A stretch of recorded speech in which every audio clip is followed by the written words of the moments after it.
ಜೈ ಶ್ರೀರಾಮ್.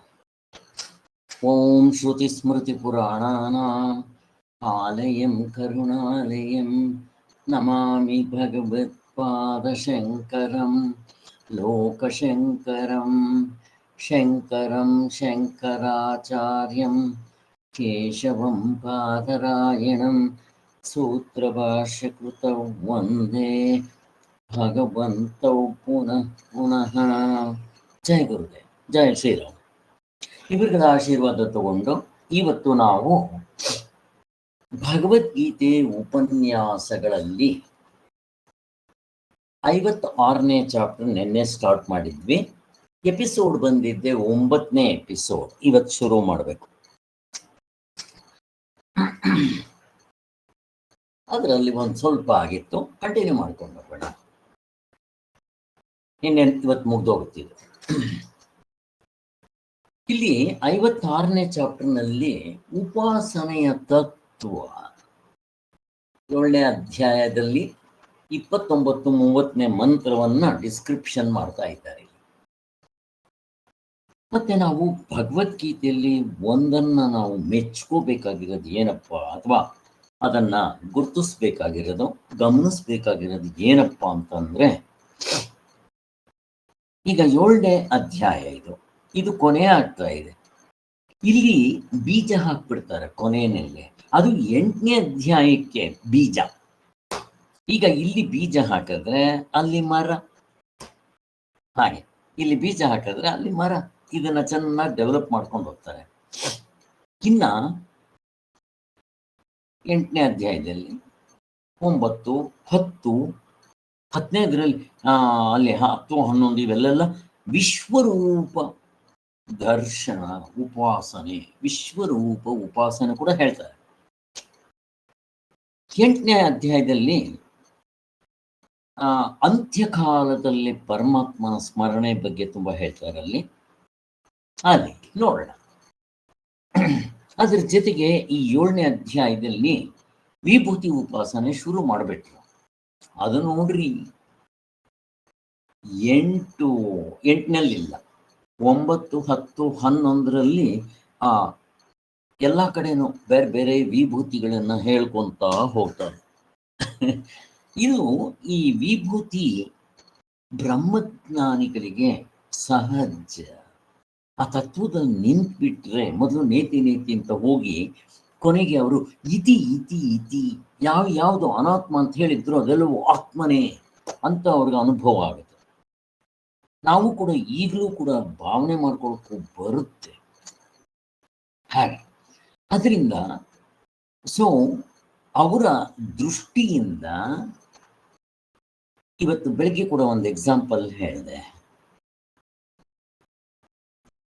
ಈ ಶರೀರ ಪೂರ್ತಿ ಸೇರಿ ನಾನು, ಇಲ್ಲಿ ಮತ್ತೆ ಮಿಕ್ಕಿರೋದೆಲ್ಲ ನನ್ನದು. ಈ ಶರೀರದಲ್ಲೇ ಇಷ್ಟು ಸೇರಿದ್ರೆ ನಾನು, ಇದರಲ್ಲಿ ತಲೆ ಬೇರೆ, ಕತ್ತು ಬೇರೆ, ಎದೆ ಬೇರೆ, ಹೊಟ್ಟೆ ಬೇರೆ, ಎಲ್ಲ ಭಾಗಗಳು ಬೇರೆ ಬೇರೆ. 19 ಮುಖಗಳಿದೆ. ಮತ್ತೆ ಒಳಗಡೆ ಹೋದ್ರೆ ಎಷ್ಟು ಮಾಂಸಗಂಡುಗಳು. ಇದೆಲ್ಲ ಏನ್ ತೋರಿಸುತ್ತೆ ಅಂತ ಅಂದ್ರೆ ನಾನೇ. ಹಾಗೆ ಆತ್ಮತತ್ವವನ್ನ ಕಂಡುಕೊಂಡ್ರೆ ಈ ಪ್ರಪಂಚ ಅಂತ ಏನಿದೆಯೋ ನಾನೇ ಅಂತ ಗೊತ್ತಾಗುತ್ತೆ. ಏನು ಪ್ರಪಂಚ ಅಂದ್ರೆ ಅವಸ್ಥೆ ಒಳಗಡೆ ಇರೋ 1/2 ಡಜನ್ ನಾನೇ. ಹೇಗಿದೆ ನೋಡ್ರಿ. ಅದನ್ನ ನಮ್ಗೆಲ್ರಿಗೂ ಗೊತ್ತಿದೆ. ಚೆನ್ನಾಗಿ ನಾವು ಆ ಜ್ಞಾನದ ದೃಷ್ಟಿಯಿಂದಲೇ ಅದನ್ನ ಚೆನ್ನಾಗಿ ಬೆಳಿಗ್ಗೆ ಎಲ್ಲ ಮೆಲ್ಕಾಕಿದ್ದಾಯ್ತು. ಒಟ್ಟಿನಲ್ಲಿ ಇಷ್ಟನ್ನು ಹೇಳಿ, ಸೂಕ್ಷ್ಮವಾದ ಪದಾರ್ಥಗಳನ್ನ ನಾವು ಗುರುತಿಸ್ಬೇಕಾದ್ರೆ ನಮ್ಮ ಬುದ್ಧಿ ಸೂಕ್ಷ್ಮವಾಗಬೇಕು ಅನ್ನೋದು ಹೇಳ್ತದೆ. ಯಾಕೆ ಈ ಪರಮಾರ್ಥ ತತ್ವ ಅಥವಾ ಆತ್ಮ, ನನ್ನ ನಿಜವಾದ ಸ್ವರೂಪ ಬ್ರಹ್ಮ ಅಂತ ಏನ್ ಕರಿತೇನೋ, ಗಾಢನಿದ್ರೆಯಲ್ಲಿ ಕಂಡಂತ ಅನುಭವ ತುಂಬಾ ಸೂಕ್ಷ್ಮವಾಗಿದೆ. ಯಾಕೆ ಅಂದ್ರೆ ಅದಕ್ಕೆ ನಾಮ ರೂಪ ಕ್ರಿಯಾಕಾರಕಗಳು ಇಲ್ಲ. ವೈಶೇಷಿಕರು ಹೇಳುವ ಹಾಗೆ ದ್ರವ್ಯವೂ ಅಲ್ಲ, ದ್ರವ್ಯ ಗುಣ ಕರ್ಮ ಸಾಮಾನ್ಯ ವಿಶೇಷ ಭಾವ ಅಭಾವ ಯಾವುದು ಅಲ್ಲ. ಆದ್ದರಿಂದ ಸೂಕ್ಷ್ಮವಾಗಿದೆ ಅಂತ ಅರ್ಥ. ಅದನ್ನ ಇವತ್ತು ಬೆಳಗ್ಗೆ ನೋಡಿದ್ವಿ. ಇಂದ್ರಿಯ ಅನುಭವ ವೇದನ ಅನುಭವದಿಂದ ನೋಡೋಕ್ ಬರೋದಿಲ್ಲ, ನೇರಾದ ಅನುಭವದಿಂದ ನೋಡ್ಬೋದು ಅಂತ ಇವತ್ತು ಸ್ಪಷ್ಟವಾಗಿ ಎಲ್ರಿಗೂ ಅರ್ಥ ಆಗುವ ಹಾಗೆ ಚಿಂತನೆ ಮಾಡಿದ್ದಾಯ್ತು. ಆದ್ದರಿಂದ ನಮ್ಮ ಮನಸ್ಸು ಶುದ್ಧವಾಗಬೇಕು. ಒಂದು.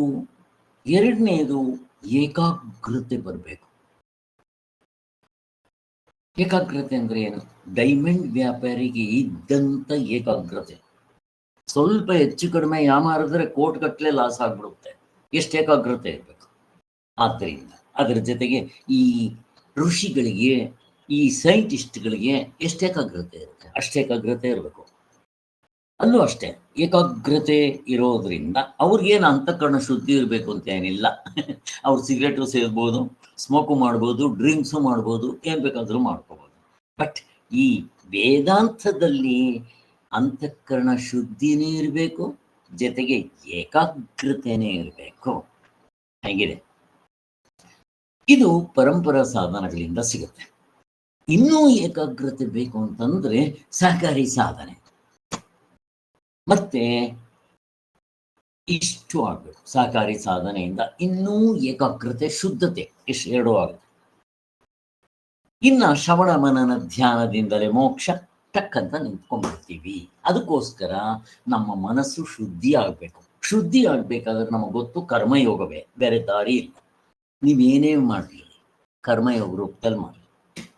ಲೌಕಿಕ, ವೈದಿಕ, ಪಾರಮಾರ್ಥಿಕ ಕರ್ಮಯೋಗ ರೂಪದಲ್ಲಿ ಮಾಡ್ರಿ.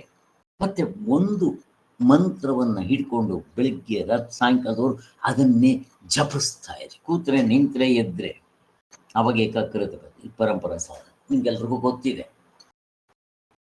ಸೊ ಇದಕ್ಕೆ ನಿನ್ನೆ ಕೆಲವು ದೃಷ್ಟಾಂತಗಳು ಕೊಟ್ಟರು. ಆ ಸೈಂಟಿಸ್ಟ್ಗಳು ಎಷ್ಟು ಏಕಾಗ್ರತೆಯಿಂದ ಇರ್ತಾರೆ ಅಂತ ಹೇಳಿ, ಆ ಆರ್ಕಿಮಿಡೀಸ್ ಆಗಲಿ ಇವರ ವಿಚಾರಗಳೆಲ್ಲ ಹೇಳಿದ್ದು ಆಯಿತು. ಅದಕ್ಕೋಸ್ಕರನೇ ಅವನ್ನ ಋಷಿಗಳು ಅಂತ ಕರೀತಾರೆ. ಅವರು ಕೂಡ ಕೆಲವು ವಸ್ತುಗಳನ್ನ ಕಂಡುಹಿಡಿತಾರೆ. ಈಗ ಮೇಲ್ಗಡೆ ಜೋಗ್ ಫಾಲ್ಸ್ ನೋಡಿ ಕೆಳಗಡೆ ಬಕೆಟ್ ಇಟ್ಟಾಗ ಕರೆಂಟ್ ಉತ್ಪತ್ತಿ ಆಗುತ್ತೆ ಅಂತ ನೋಡಿದ್ರಲ್ಲ, ಹಾಗೆ. ಸೊ ಹೀಗೆ ಅದರಿಂದ ಅವರೆಲ್ಲ ಅನಾತ್ಮವನ್ನ ಏಕಾಗ್ರತೆಯಿಂದ ನೋಡ್ತಾರೆ. ನಾವು ಆತ್ಮನನ್ನ ಏಕಾಗ್ರತೆಯಿಂದ ನೋಡೋದಕ್ಕೆ ಉಪಯೋಗಿಸ್ತೀವಿ. ಹಾಗಂದ್ರೆ ನಿಮ್ಗೆ ಆತ್ಮ ಮನಸ್ಸಿಗೆ ಸಿಕ್ಬಿಡ್ತಾನಂತ ಅಲ್ಲ. ಈ ಸಾಧನೆಗಳಿಂದ ಮನಸ್ಸು ತನ್ನ ತನವನ್ನ ಬಿಡೋದಿಕ್ಕೆ ಸಹಾಯ ಆಗುತ್ತೆ ಅಷ್ಟೇ. ಇನ್ನೊಂದು ಏಕಾಗ್ರತೆ ಯಾಕೆ ಬೇಕು ಅಂತಂದ್ರೆ, ಈ ವೇದಾಂತದ ಚಿಂತನೆ ಮಾಡಬೇಕಾದ್ರೆ ತುಂಬಾ ಏಕಾಗ್ರತೆ. ಈಗ ಶ್ರವಣ ಅಂತೀನಿ, ಶ್ರವಣ ಮಾಡುವಾಗ ಬೇಕು, ಮನನ ಪುಸ್ತಕ ಓದುವಾಗ ಏಕಾಗ್ರತೆ ಬೇಕು. ಆದ್ದರಿಂದ ಅದರ ಜೊತೆಗೆ ಶುದ್ಧಿಯಾಗಿರ್ಬೇಕು. ಇಷ್ಟು ನಮಗೆ ಗೊತ್ತಾಯಿತು. ಹೀಗೆ ಇನ್ನ ಇದು ಯಾರಿಗೆ ಸಾಧ್ಯವಿಲ್ಲವೋ, ಇಲ್ಲಿ ಹೇಗಾಗುತ್ತೆ ಪರಮಾತ್ಮನ ಮೋಕ್ಷ ಅಥವಾ ಕೈವಲ್ಯ ಹೇಗಾಗುತ್ತೆ ಅಂತಂದ್ರೆ, ಉತ್ತಮಾಧಿಕಾರಿಗೆ ಶ್ರವಣದಿಂದ. ನಚಿಕೇತ ಈಗ ಅವನಿಲ್ಲ, ಅವನ್ಗ ಆ ಥರ ಆಗಲಿಲ್ಲ ನಮಗೆ. ನೆಕ್ಸ್ಟ್ ಏನು? ಅವನು ಉತ್ತಮಾಧಿಕಾರಿ. ಮಧ್ಯಮಾಧಿಕಾರಿ ಏನು? ಅವನಿಗೆ ಮನನದಿಂದ. ಇದಕ್ಕೆ ಫಸ್ಟ್ ಕ್ಲಾಸ್ ಆಗಿರೋ ದೃಷ್ಟಾಂತ ಅಂತಂದ್ರೆ ತತ್ವಮಸಿ ಶ್ವೇತಕೇತು ವಿಚಾರ. ಹಾಗೆ ಅವನು ಮನನದಿಂದ 9 ಸಲ ಅವರಪ್ಪ ಬೇರೆ ಬೇರೆ ರೀತಿ ಹೇಳ್ಕೊಟ್ಟಾಗ ತತ್ವದಲ್ಲಿ ನಿಂತ. ಈಗ ಮನನದಿಂದನೂ ಆಗಲ್ಲ, ನೆಕ್ಸ್ಟ್ ಏನ್ ಮಾಡಬೇಕು? ಧ್ಯಾನದಿಂದ. ಹಾಗೆ ಆ ಧ್ಯಾನದಿಂದ ಮಾಡಬೇಕಾದ್ರೆ ಇಲ್ಲಿ ಧ್ಯಾನ ಅಂತಂದ್ರೆ 6ನೇ ಅಧ್ಯಾಯದಲ್ಲಿ ಸ್ಪಷ್ಟವಾಗಾಯ್ತು. ಧ್ಯಾನ ಅಂದ್ರೆ ಏನು ಅಂದ್ರೆ ಏನೇನೂ ಮಾಡದೆ ಸುಮ್ಮನೆ ಇರಬೇಕು. ಮತ್ತೆ ಅಲ್ಲಿ ಶ್ರವಣ ಮಾಡಕ್ ಹೋಗ್ಬಾರ್ದು, ಪಠನ ಮನನೂ ಮಾಡಬಾರ್ದು, ಮತ್ತೆ ಉಪಾಸನೆ ದೇವ್ರ ಚಿಂತನೆನೂ ಮಾಡಬಾರ್ದು. ಎಷ್ಟು ಕಷ್ಟ ಇದೆ. ತುಂಬಾ ಕಷ್ಟ ಇದೆ ಸ್ವಾಮಿ, ಧ್ಯಾನ ಅಷ್ಟು ಸುಲಭ ಅಲ್ಲ. ಆದ್ದರಿಂದ ಅದೊಂದನ್ನೇ ಮಾಡಬೇಕು. ಹಾಗೆ ಇಲ್ಲಿ ಅಲ್ಲಿಗೆ ಉತ್ತಮ, ಮಧ್ಯಮ, ಅಧಮ ಅಂತ ವಸ್ತುತಂತ್ರ ಸಾಧನೆಯಲ್ಲಿ ಹೇಳಿದ್ರು. ಈಗ ನನಗೆ ಅದು ಕಷ್ಟನಪ್ಪ, ನೆಕ್ಸ್ಟ್ ಏನು ಮಾಡಬೇಕು? ಇನ್ನು ಕೆಳಕ್ಕೆ ಬಂದಿದ್ದೆ ಉಪಾಸನೆ ಮಾಡು ಅಂತ ಹೇಳಿದ್ರು. ಹೆಂಗ್ ಬರುತ್ತೆ ನೋಡಿ ಸ್ಟೆಪ್ಸ್. ಈಗ ಉಪಾಸನೆ ಮಾಡುವಷ್ಟು ನನಗೆ ಯೋಗ್ಯತೆ ಇಲ್ಲ. ನೆಕ್ಸ್ಟ್ ಏನು ಮಾಡಬೇಕು? ಕರ್ಮಯೋಗ ಮಾಡು. ಕರ್ಮಯೋಗ ಮಾಡೋದಕ್ಕೂ ನನಗೆ ಯೋಗ್ಯತೆ ಇಲ್ಲ. ನೆಕ್ಸ್ಟ್ ಏನು? ನಿತ್ಯ ಕರ್ಮಗಳನ್ನು ಮಾಡು. ನಿತ್ಯ ಕರ್ಮಗಳು ಮಾಡೋದಕ್ಕೂ ಯೋಗ್ಯತೆ ಇಲ್ಲ. ನೆಕ್ಸ್ಟ್ ಏನು ಮಾಡಬೇಕು?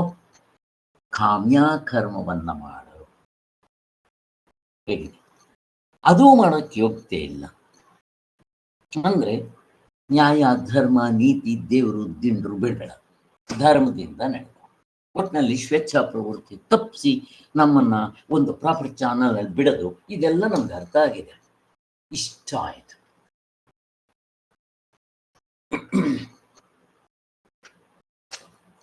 ಇಲ್ಲಿ ಉಪಾಸನೆ ವಿಚಾರ ಸ್ವಲ್ಪ ಹೇಳಿದ್ರು.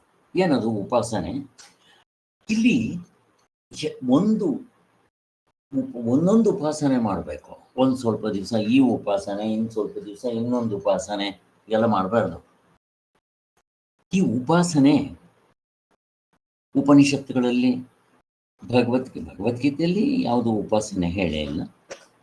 ಎಲ್ಲ ಪುರಾಣಗಳಲ್ಲಿ ಹೇಳಿರೋದನ್ನೇ ಹೇಳಿದ್ದಾರೆ. ಅದರಿಂದ ಈ ಉಪಾಸನೆಗಳು ಉಪನಿಷತ್ತುಗಳಲ್ಲಿ ಇದೆ. ಇದು ತುಂಬ ಕಷ್ಟ. ಮತ್ತೆ ಒಂದು ಉಪಾಸನೆ ನಾವು ತಗೊಂಡ್ರೆ ಬೇರೆ ಬೇರೆ ಉಪನಿಷತ್ತಿನಲ್ಲಿ ಹೇಗೆ ಹೇಳಿದೆಯೋ ಅದನ್ನು ಒಟ್ಟಿಗೆ ಸೇರಿಸ್ಕೊಂಡು ಆ ಗುರುಗಳಿಂದ ನಾವು ಕೇಳ್ಕೋಬೇಕು. ಫಸ್ಟ್ ಆಫ್ ಆಲ್ ಮಾಡಿದವನು ಯಾವನ ಗತಿ ಇಲ್ಲ. ಇನ್ನು ನಾನು ಹೆಂಗೆ ಮಾಡಲಿ? ಹೇಳ್ಕೊಡೋವನೇ ಇಲ್ಲ. ಹೆಂಗೆ ಮಾಡೋದು? ಅದಕ್ಕೋಸ್ಕರ ಸ್ವಾಮಿಗಳು ಎಲ್ಲೆಲ್ಲಿ ಈ ಥರ ಉಪಾಸನೆ ಬರುತ್ತೋ ಅದನ್ನೆಲ್ಲ ಹೇಳ್ಬಿಡ್ತಾರೆ. ಹೇಳ್ಬಿಟ್ಟು ನಮಗೆ ಈ ಕಲಿಯುಗದಲ್ಲಿ ರಾಮಕೃಷ್ಣ, ಗೋವಿಂದ, ನಾರಾಯಣ, ದೇವಿ ಇವುಗಳನ್ನ ಇಟ್ಕೊಂಡು ರಾಮಕೃಷ್ಣ ಪರಮಹಂಸರು ಮಾಡ್ದಂಗೆ ಮಾಡ್ರಿ, ಬ್ರಹ್ಮಚೈತನ್ಯರು ಮಾಡ್ದಂಗೆ, ಸಮರ್ಥ ರಾಮದಾಸರು ಮಾಡ್ದಂಗೆ, ಕನ್ನಗಡ ರಾಮದಾಸರು ಮಾಡ್ದಂಗೆ, ಮೀರಾಬಾಯಿ ಮಾಡ್ದಂಗೆ ಮಾಡ್ರಿ. ಅದಕ್ಕೆ ಒಂದು ದೇವರನ್ನ ಇಟ್ಕೊಂಡು ಸತತವಾಗ ಮಂತ್ರನ ಮಾಡ್ತಾ ಬನ್ರಿ ಅಂತ ಹೇಳ್ತಾರೆ. ಇದು ನಮಗೆ ತುಂಬ ಸುಲಭ ಅಂತ ಹೇಳ್ತಾ ಇರೋದು. ಏನಾಗುತ್ತೆ? ಇದನ್ನ ಹೇಗೆ ಮಾಡಬೇಕು? ಬೆಳಗ್ಗೆಯಿಂದ ರಾತ್ರಿವರೆಗೂ ಮನಸ್ಸಿನಲ್ಲಿ ಅದೇ ನಡೀತಾ ಇರಬೇಕು. ಹೇಗೆ? ಶಿವನ ತಲೆ ಮೇಲೆ ನೀರು ಹುಯ್ದಂಗೆ ಧಾರಾಪಾತ್ರ ಇರ್ತಾರೆ ಅದು. ಮತ್ತೆ ಎಲ್ಲಿವರೆಗೂ ಮಾಡಬೇಕು? ಒಂದು ತಿಂಗಳ 2 ತಿಂಗಳ ಮಾಡೋದು ಸ್ವಾಮಿ ಇಲ್ಲ, ಸಾಯುವ ಕೊನೆ ಉಸಿರು ಹೋಗೋವರೆಗೂ ಮಾಡಬೇಕು ಅಂತ ಹೇಳ್ತಾರೆ. ಆದ್ದರಿಂದ ಇಷ್ಟು ಮಾಡಿದ್ರೆ ಆ ಸಾಯುಜ್ಯಕ್ಕೆ ಸೇರ್ತೀವಿ, ಅವನ ಲೋಕಕ್ಕೆ ನಾವು ಹೋಗ್ತೀವಿ. ಇದರಲ್ಲಿ 2 ಥರ ಫಲ. ಒಂದು ದೃಷ್ಟ ಫಲ, ಇನ್ನೊಂದು ಅದೃಷ್ಟ ಫಲ. ದೃಷ್ಟ ಫಲ ಅಂದರೆ ಈಗಲೇ ಇಲ್ಲೇ ನನಗೆ ಅನುಭವಕ್ಕೆ ಬರುತ್ತೆ. ಅದೃಷ್ಟ ಅಂತಂದರೆ ಶಾಸ್ತ್ರ ಹೇಳ್ದನ್ನು ನಂಬ್ಕೋಬೇಕು, ಅಲ್ಲಾಗುತ್ತೆ. ಇವಾಗ ಬ್ರಹ್ಮಲೋಕಕ್ಕೆ ಹೋಗೋದು ಅದೃಷ್ಟ ಫಲ, ಸ್ವರ್ಗಕ್ಕೆ ಹೋಗೋದು, ನರಕಕ್ಕೆ ಹೋಗೋದು ಅದು ಅದೃಷ್ಟ ಫಲ. ದೃಷ್ಟ ಫಲ ಅಂದರೆ ಏನು? ಈಗ ನಾನು ರಾಮನ್ನ ಅಥವಾ ಕಾಳಿನ ರಾಮಕೃಷ್ಣ ಪರಮಹಂಸರು ಮಾಡ್ತಾ ಇದ್ದಾಗ ಇಲ್ಲೇ ಕಾಳಿ ಪ್ರತ್ಯಕ್ಷರಾದರು. ಇನ್ನು ಬೇರೆಯವರಿಗೆಲ್ಲ ಅವ್ರ ಜೊತೆನೆಲ್ಲ ಆಟ ಆಡಿದ್ದೆಲ್ಲ ಗೊತ್ತಿದೆ ನಿಮಗೆ. ರಾಮದಾಸುಗಾರು ಮಿರಸಿತಿ ತಿಸ್ಕೊಂಡು ಅವ್ರು ಎಷ್ಟು ಆಟ ಆಡ್ತಾ ಇದ್ರು ಅವರು. ಮತ್ತಿನ್ಯಾರು? ಇವರು ಮುಸ್ಲಿಮ್ಸ್ನಲ್ಲಿ ಯಾರಪ್ಪ ಅವರೆಲ್ಲ ಏನಪ್ಪ ಅವ್ರ ಹೆಸರು? ರಾಮನ್ನ 3 ಹೊತ್ತು ನೆನೀತಾ ಇದ್ರಲ್ಲ ಮುಸ್ಲಿಮ್ಸ್ನಲ್ಲಿ, ಯಾರಿಗಾದ್ರು ಜ್ಞಾಪಕ ಬಂತ? ಅಲ್ಲ ತುಕಾರಾಮ್. ಅವ್ರಿಗೆ ರಾಮನ ಜೊತೆ ಆಟ ಆಡ್ತಾ ಇದ್ರು, ಎಲ್ಲ ಇತ್ತು. ತುಕಾರಾಮ್. ಶಿಶುನಾಳ ಶರೀಫು ಕೂಡ ಶಾಸ್ತ್ರದ ತತ್ವದಲ್ಲಿ ನಿಂತು ಬಿಟ್ಟಿರ್ತಾನೆ. ಅವನು ಯಾವ ಸಾಧನೆ ಮಾಡಿದ್ರು ಏನಾದ್ರು ಇಲ್ಲ. ಹಾಗೆ ಬೇಕಾದ ಸಿದ್ಧಿಗಳು ಇತ್ತು ಅವ್ರಿಗೆ, ಶಿಶುನಾಳ ಶರೀಫಿಗೆ ಇಲ್ಲ. ಹಾಗೆ ಬೇಕಾದಷ್ಟು ಜನ ನಮಗೆ ಗೊತ್ತು. ರಾಮದಾಸ್ ಗಾರು ನೀರಸಿತು ತಿಸ್ಕೊಂಡು ಎಷ್ಟೊಂದು ಎಕ್ಸ್ಪೆರಿಮೆಂಟ್ಸ್ ಆಗಿದೆ. ಅವ್ರನ್ನ ಜೈಲಿನೆಲ್ಲ ಹಾಕ್ಬಿಟ್ರೆ ಅವರು ಕೊನೆಗೆ ಕಬ್ಬೆಲ್ಲ ಹಾಕ್ಬಿಟ್ಟು ನೋಡೋಣ ನಿಮ್ಮ ರಾಮ ಬರೋಂಗಿದ್ರೆ ಕೃಷ್ಣ ನಿಮ್ಮ ರಾಮ ನೋಡೋಣ ಅದೇನು ಮಾಡುತ್ತೆ ಅಂತಂದ್ರೆ ನಾರಾಯಣ ಅಂತ ಅದಕ್ಕೆ ಅವನು ಆನೆ ರೂಪದಲ್ಲಿ ಬಂದು ಆ ಕಬ್ಬನ್ನೆಲ್ಲ ತಿಂದಿದ್ದು. ಆಮೇಲೆ ಅದು ಜೈಲಿನಲ್ಲಿ ಬೇಕಾದಷ್ಟು ರಾಗಿ ಹಾಕ್ಬಿಟ್ಟು ಬೆಳಿಗ್ಗೆ ಆಗೋಷ್ಟು ಇದನ್ನು ಒಟ್ಟಿನಲ್ಲಿ ರುಬ್ಬಿಡಬೇಕು ಅಂತ ಹೇಳಿ ಒಂದೇ ದಿನ ಮಲಗಿದ್ರೆ ಎಲ್ಲ ರೆಡಿ ಆಗಿಬಿಟ್ಟಿದೆ ಹಿಟ್ಟು. ಇಂಥವೆಲ್ಲ ಆಗಿದೆ. ಸಕ್ಕುಬಾಯಿ, ಮೀರಾಬಾಯಿ ಇಂಥವೆಲ್ಲ ನಮ್ಗೆ ಗೊತ್ತಿದೆ. ಇದು ದೃಶ್ಯ, ನಮ್ಮ ಕಣ್ಣು ಕಾಣೋದು ದೃಷ್ಟ ಫಲ. ಹಾಗೆ ಒಟ್ಟಿನಲ್ಲಿ ಅದನ್ನೆಲ್ಲ ಹೇಳಿದ್ದಾಯ್ತು. ಆದ್ದರಿಂದ ಇದು ಯಾಕೆ ಹೇಳ್ತಾರೆ, ಇಲ್ಲಿಂದ ನಾನು ಶುರು ಮಾಡ್ಬೇಕು ಇವಾಗ. ಇಷ್ಟೆಲ್ಲ ಹಿಂದೆನೆ ಆಗಿತ್ತು.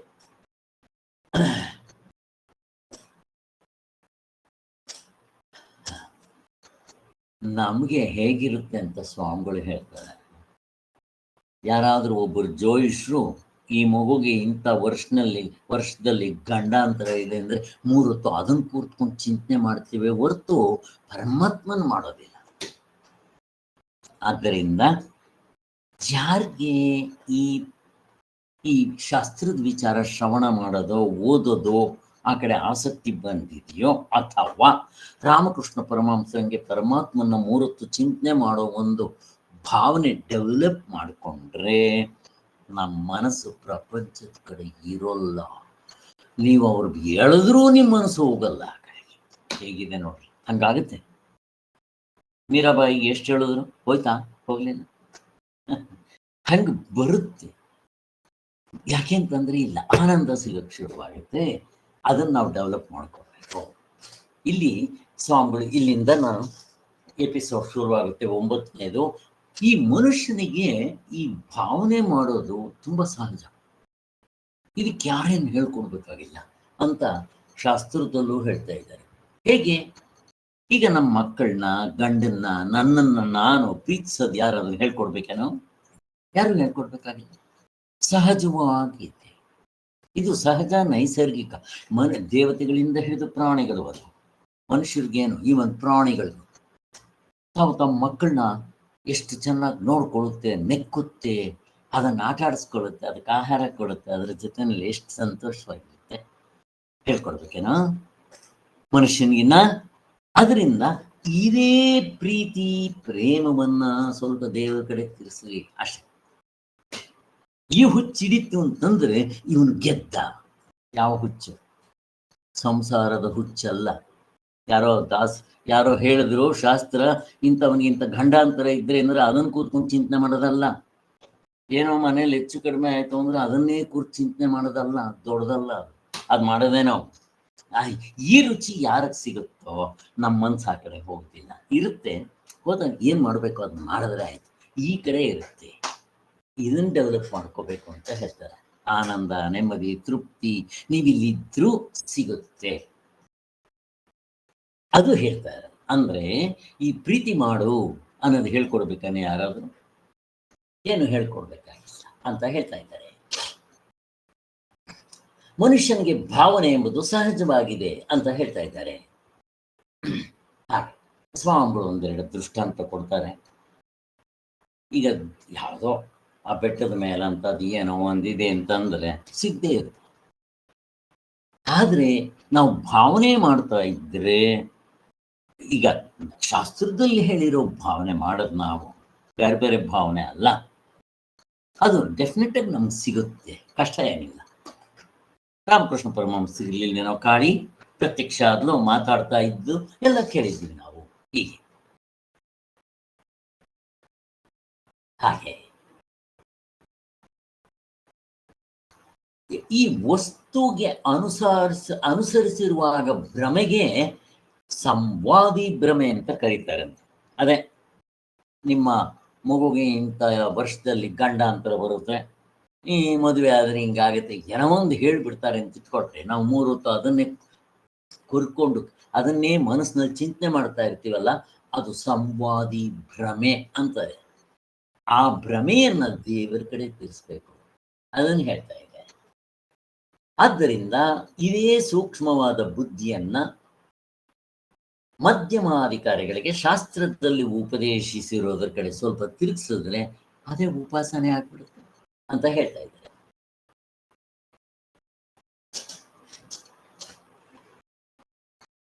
ಈ ಭಾವನೆಯಲ್ಲಿ ವಸ್ತು ಇಲ್ಲಿ ಸಿಗದೆ ಇದ್ರು ಮುಂದಿನ ಕಾಲದಲ್ಲೋ, ಮುಂದಿನ ದೇಶದಲ್ಲೋ, ಮುಂದಿನ ಶರೀರದಲ್ಲೋ ಸಿಗುತ್ತೆ ಅಂತ ಹೇಳ್ತಾ ಇದ್ದಾರೆ. ಆದ್ದರಿಂದ ಭಾವನೆಯು ಫಲಕಾರಿಯಾಗುವುದು ಹೇಗೆ? ನೀವು ಭಾವನೆ ಮಾಡ್ತಾ ಇದ್ರೆ ಅದರಿಂದ ಫಲ ಹೆಂಗಪ್ಪ ಸಿಗುತ್ತೆ ಅಂತ ಕೇಳಿದ್ರೆ, ಮನಸ್ಸಿನಲ್ಲಿ ಒಂದು ವಿಲಕ್ಷಣ ಶಕ್ತಿ ಇದೆ.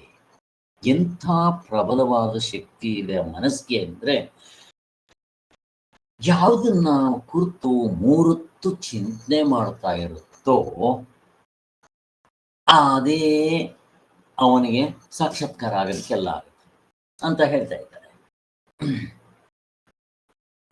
ಮತ್ತೆ ಮನಸ್ಸಿಂದ ಇನ್ನೊಂದೇನಪ್ಪ ಸ್ವಭಾವ ಅಂತಂದ್ರೆ ಸುಮ್ಮನೆ ಇರೋದೇ ಇಲ್ಲ ಮನಸ್ಸು.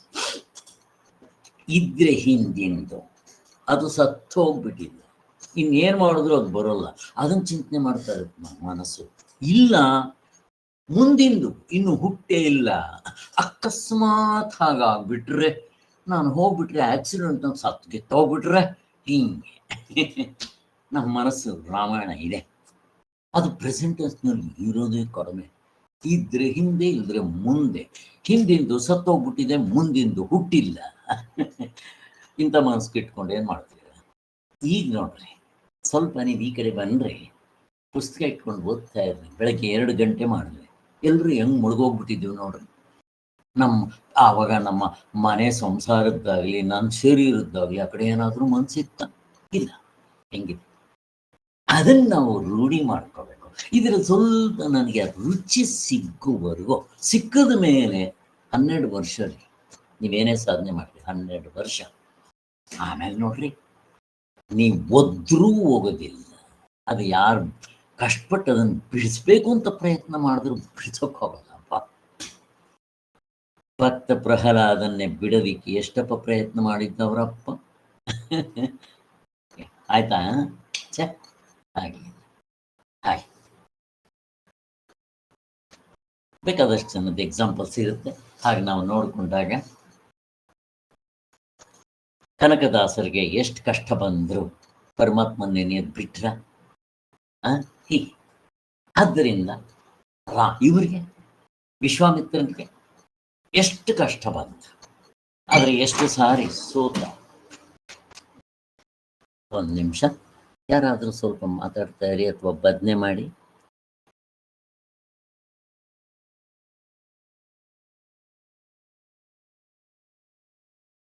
ಹಾಡೇನಾದ್ರು ಹೇಳಿ, ಯಾವ್ದಾದ್ರು ಆಗುತ್ತಾ?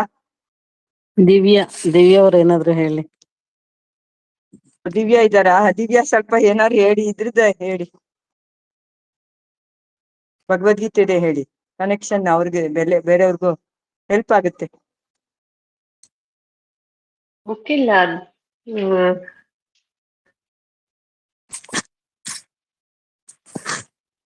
7ನೇ ಅಧ್ಯಾಯದ್ದು. 7ನೇ ಅಧ್ಯಾಯ ಆಯ್ತಾ? ದಿವ್ಯಾ ಅವ್ರೆ, ಒಂದೇ ಒಂದು ಪ್ರಶ್ನೆ. ಬೆಳಿಗ್ಗೆ ಡಿಸ್ಕಷನ್ ಅಲ್ಲಿ ಈ ಸುಖ ಎಲ್ಲಿಂದ ಬರ್ತಾ ಇದೆ ನಮ್ಗೆ ಅಂತಂದ್ರೆ ಅದು ಆತ್ಮನ ಸ್ವರೂಪ, ಆದ್ರಿಂದ ನಾವು ಸಂತೋಷ ಪಡೋದಲ್ಲ, ಅದು ಆತ್ಮನೇ ಆ ಸ್ವರೂಪದಲ್ಲಿ ಇರೋದ್ರಿಂದ ಅನ್ನೋ ಮಾತು ಹೇಳಿದ್ರು. ಹಂಗಾದ್ರೆ ದುಃಖನೂ ಬರ್ತಾ ಇರುತ್ತಲ್ಲ ಸರ್ ಅಂತ ನಾನು ಸರ್ಗೆ ಪ್ರಶ್ನೆ ಮಾಡಿದೆ. ದುಃಖ ಬರೋದು ಮಾತ್ರ ನಮ್ ಕಡೆಯಿಂದ, ಸುಖ ಮಾತ್ರ ಆತ್ಮನ ಸ್ವರೂಪ ಅಂತ ಹೇಳ್ತೀರಾ ಅಂತೇಳಿ. ಇಲ್ಲ, ಸುಖ ಮಾತ್ರನೇ ಆತ್ಮನ ಸ್ವರೂಪ. ಯಾಕೆ ಅಂದ್ರೆ ಆತ್ಮ ಯಾವಾಗ್ಲೂ ಆನಂದ ಸ್ವರೂಪ ಅಂತೇಳಿ ಹೇಳಿದ್ರು. ದುಃಖ ಯಾಕಲ್ಲ, ದುಃಖನ ಯಾಕೆ ಅದಕ್ಕೆ ನಾವು ಆರೋಪ ಮಾಡಲ್ಲ ಅಂತ ಪ್ರಶ್ನೆ ಕೇಳಿದಾಗ ಹೇಳಿದ್ರು. ಅವ್ರುನು ಇಲ್ಲ ಅಂತಲ್ಲ, ನೀನೊಂದ್ ಸ್ವಲ್ಪ ಹೇಳಂಗಿದ್ರೆ ಹೇಳಿ.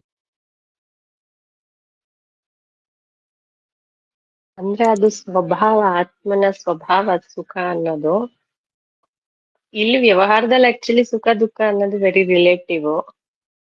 ಇದೇ ಸುಖ ಇದೆ ದುಃಖ ಅಂತ ಅಲ್ಲ. ಅಂದ್ರೆ ನಾವ್ ಹೇಳೋದು ಸುಖ ಇಲ್ಲಿ ಉಪನಿಷತ್ತಲ್ಲೇ ಮನಸ್ಸು ನಿಲ್ಲೋದನ್ನ ಸುಖ ಅಂತ ಹೇಳ್ತೀವಿ ಅಷ್ಟೇ. ಮನಸ್ಸು ಜೋರಾಗಿ ಯೋಚನೆ ಮಾಡ್ತಾ ಇರೋದನ್ನೇ ದುಃಖ ಅಂತ ಹೇಳ್ತೀವಿ. ಅದ್ ಪ್ರತಿ ಸತಿ ದುಃಖ ಆಗಿರ್ಲೇಬೇಕಂತ ಅಲ್ಲ, ಬಟ್ ಅದ್ರಲ್ಲೇ ಅವಾಗ ಆತ್ಮನ ನೋಡ್ಕೊಳಕ್ ಆಗ್ತಿರಲ್ಲ, ಅಂದ್ರೆ ಆತ್ಮನ ಪ್ರತಿಬಿಂಬ ಕಾಣಿಸ್ತಾ ಇರಲ್ಲ ಅದ್ರಲ್ಲೇ, ಅದನ್ನ ಸುಖ ಅಂತ ಹೇಳ್ತಾರೆ ವೇದಾಂತದಲ್ಲೇ.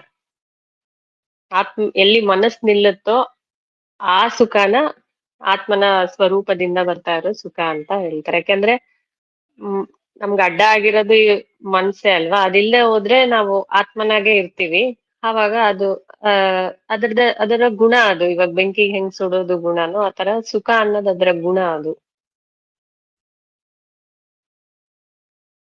ಅದನ್ನ ತೆಗಿಯಕ್ ಆಗಲ್ಲ. ಸುಖ ಇದನ್ನ ಅಲ್ಲ ಪ್ಯೂರ್ಲಿ ದಿವ್ಯ ವೇದಾಂತದ ಸುಖ. ಕಾಂಟೆಕ್ಸ್ಟ್ ಅಲ್ಲಿ ಹೇಳಿದ್ರಿ. ಅವ್ರು ಹೇಳೋದು ನಮ್ ಡೈಲಿ ಲೈಫ್ ಇಂದು ಇವಾಗ ಇದೇನೋ ಆದ್ರೆ ನಮ್ಗ್ ಸಂತೋಷ, ಈಗ ಆ ತರದ್ದು ಇದ್ರಲ್ಲಿ ಹೇಳಿದ್ರು. ಅದು ಅದೇನ ಅಂತ, ಅಂದ್ರೆ ಲೌಕಿಕದಲ್ಲಿ ಅದೇ ಲೌಕಿಕದಲ್ಲ, ಅಲ್ಲ, ಲೌಕಿಕದಲ್ಲಿ ಎಲ್ಲಾ ಸತಿ ಲೌಕಿಕದಲ್ಲಿನೂ ಪಡೋ ಸಂತೋಷನೆಲ್ಲಾನು ನಾವು ಅದು ಆತ್ಮನಿಂದ ಬಂದಿದ್ದು ಅಂತಾನೆ ಅನ್ಕೊಳಕ್ಕಾಗತ್ತಾ? ಯಾಕೆಂದ್ರೆ ಮನ್ಸೇ ಎಲ್ಲದಕ್ಕೂ ಕಾರಣ ಅಂತ ನಮ್ಗ ಅನ್ಸುತ್ತೆ. ಒಂದು ದುಃಖ ತಗೊಳೋದಾಗ್ಲಿ, ಇದು ಹೀಗಿದ್ರೆ ಚೆನ್ನಾಗಿತ್ತು, ಇದು ಹಿಂಗಿಲ್ಲ ಅನ್ನೋದು ಮನ್ಸೆ. ಇದು ಈ ತರ ಇದೆ, ಇದರಿಂದ ನನಗ್ ಸಂತೋಷ ಅನ್ನೋದು ಮನ್ಸು ಅಂತ ನಮ್ಗೆ ಜನರಲ್ ಆಗಿ ಅರ್ಥ ಆಗೋದು. ಅಂದ್ರೆ ಲೌಕಿಕದಲ್ಲಿ ನಾನು ಕೇಳೋದು ಲೌಕಿಕದಲ್ಲೇನೆ. ಈ ಇದು ಈ ಆನಂದ ಸ್ವರೂಪ ಲೌಕಿಕದಲ್ಲಿ ನಾವ್ ಏನ್ ಅನ್ಕೊಂತಾ ಇರ್ತೀವೋ ಅದಕ್ಕೂನು ಆ ಸುಖಕ್ಕೂನು ಈ ಆಧ್ಯಾತ್ಮ ಪ್ರಕಾರ ಹೇಳೋದು ಆತ್ಮನ್ ಸ್ವರೂಪ ಅಂತೀವಲ್ಲ, ಅದಕ್ಕೋಸ್ಕರನೇ ಸಂತೋಷ ಪಡೋದು. ಎರಡು ಒಂದೇನಾ ಅಂತ. ನನ್ಗೆ ಎಲ್ಲಾ ಸತಿನೂ ಒಂದೇ ಅನ್ಸಲ್ಲ. ಇವಾಗ ಒಂದೊಂದ್ ಸತಿ ನಿಜ ಮನ್ಸ್ ನಿಲ್ಲುತ್ತೆ, ಗೊತ್ತಾಗುತ್ತೆ ಈಗ ಮನ್ಸ್ ನಿಂತಿದೆ ಅಂತ. ಬಟ್ ಪ್ರತಿ ಸುಖಕ್ಕೂ ಮನ್ಸ್ ನಿಲ್ಲುತ್ತೆ ಅಂತ ಆಗಲ್ಲ. ಒಂದೊಂದ್ ಸತಿ ಇವಾಗ ನಮ್ ಮಗಂಗೇನೋ ಪ್ರೈಸ್ ಕೊಡ್ತಾ ಇದ್ರೆ ನಮ್ ಮನ್ಸೇನ್ ನಿಲ್ಸಿರಲ್ಲ. ನಾವ್ ಆಕ್ಚುಲಿ ತುಂಬಾ ಇನ್ನೂ ಜೋರಾಗಿ ಯೋಚನೆ ಮಾಡ್ತಾ ಇರ್ತೀವಿ, ಆದ್ರೆ ಸಂತೋಷ ಆಗ್ತಾ ಇರುತ್ತಲ್ವಾ, ನಮ್ ಮನ್ಸಲ್ಲಿ ನಿಲ್ಲಿಸ್ತೀವಿ ಅವಾಗ. ಇನ್ನೂ ಯೋಚನೆ ಮಾಡ್ತಾ ಇರ್ತೀವಿ, ಫೋಟೋ ತೆಗಿತಾ ಇರ್ತೀವಿ, ಅದ್ ಮಾಡ್ಬೇಕು ಅಂತಿರುತ್ತೆ, ಬಟ್ ಅದು ಸುಖ ಆಗ್ತಾ ಇರುತ್ತೆ. ಸೊ ಅದೆಲ್ಲ ಆತ್ಮನ್ ಸುಖ ಅಂತ ನನ್ಗೂ ಸ್ವಲ್ಪ ಅನುಮಾನನೇ. ಯಾಕಂದ್ರೆ ಆತ್ಮನ ಸುಖ ನಮ್ಗೆ ಹಿಂಗೆ ಪ್ರತಿಫಲಿಸ್ಬೇಕು ಅಂದ್ರೆ ಮನ್ಸ್ ನಿಲ್ಬೇಕು. ಸರಿ, ಕೆಲವೊಂದ್ ಸತಿ ಓಕೆ, ಇವಾಗ ಒಂದೊಂದು ಸರ್ ಎಕ್ಸಾಂಪಲ್ ಕೊಡೋ ತರ ತಿನ್ನೋದು, ಈಗ ಏನೋ ಇಷ್ಟವಾಗಿರೋದು ಒಬ್ಳೇ ತಿಂತಿದೀನಿ ಅಂದ್ರೆ ಸರಿ, ಆದ್ರೆ ಎಲ್ಲಾ ಸತಿನೂ ಮನ್ಸ್ ನಿಂತಾಗ್ಲೇ ಸುಖ ಬರುತ್ತೆ ಅನ್ನೋದ್ ಒಂದು ನನ್ಗೂನು ಅನುಮಾನ ಇದೆ. ನಾನು ತುಂಬಾ ಯೋಚನೆ ಮಾಡಿದೀನಿ ಇದು ವ್ಯವಹಾರದಲ್ಲೇ. ಅವಾಗ ಎರಡೂನು ಮನ್ಸಿಂದಾನೇ ಬರ್ತಾ ಇರೋದು ಅಂತ ಅನ್ಸುತ್ತೆ. ಕೆಲವೊಂದೊಂದ್ ಸಿಚುವೇಶನ್ ಅಲ್ಲೇ ಸುಖದಲ್ಲಿ ಮನ್ಸೇನ್ ನಿಂತೇ ಇರಲ್ಲ ಆಕ್ಚುಲಿ.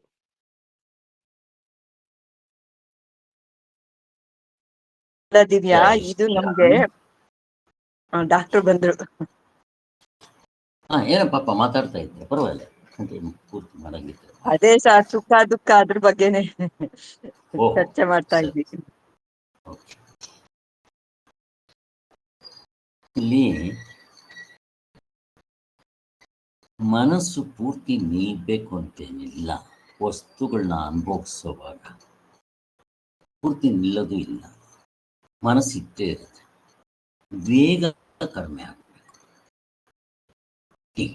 ಫಾರ್ ಎಕ್ಸಾಂಪಲ್, ನನ್ನ ಮನಸ್ಸು ತಮೋಗುಣದಲ್ಲಿ ನಿದ್ದೆ ಮಾಡ್ತಾ ಇರುತ್ತೆ. ಅಂದರೆ ಇರುತ್ತೆ, ವೇಗದ ಪ್ರಕಾರ ಲೆಕ್ಕ ಹಾಕ್ಬೇಕಂದ್ರೆ ಒಂದು ಹಿಂಗಿರುತ್ತೆ ತಮೋಗುಣದ ಒಂದು, ರಜೋಗುಣದ ಒಂದು ಸ್ವಲ್ಪ ಸ್ಪೀಡ್ ಕಡಿಮೆ ಇರುತ್ತೆ, ಅಥವಾ ಇಬ್ಬರದು ಒಂದೇ ಅಂತ ಇಟ್ಕೊಳ್ಳಿ. ಸತ್ವಗುಣಿದು ಮಾತ್ರ ಹೀಗಿರುತ್ತೆ, ಮನಸ್ಸು ಇರೋದೇ ಹಿಂಗಿರುತ್ತೆ. ಅದಕ್ಕೆ ಅವನು ಸತ್ವಗುಣಿ ಅನ್ನೋದು. ಬಟ್ ಅವನಿಗೂ ಕೋಪ ಗೀಪ ಬಂದರೆ ಹಿಂಗಾಗುತ್ತೆ, ಇಲ್ಲ ಅಂತಲ್ಲ. ಕೋಪ ಬಂದಾಗ, ಈ ಕಾಮಕ್ರೋಧ ಲೋಭ ಮೋಹ ಮದಗಳು ಬಂದಾಗ ಹಿಂಗಾಗುತ್ತೆ. ಬಟ್ ಅದು ಯಾವಾಗಲೂ ಇರಲ್ಲ.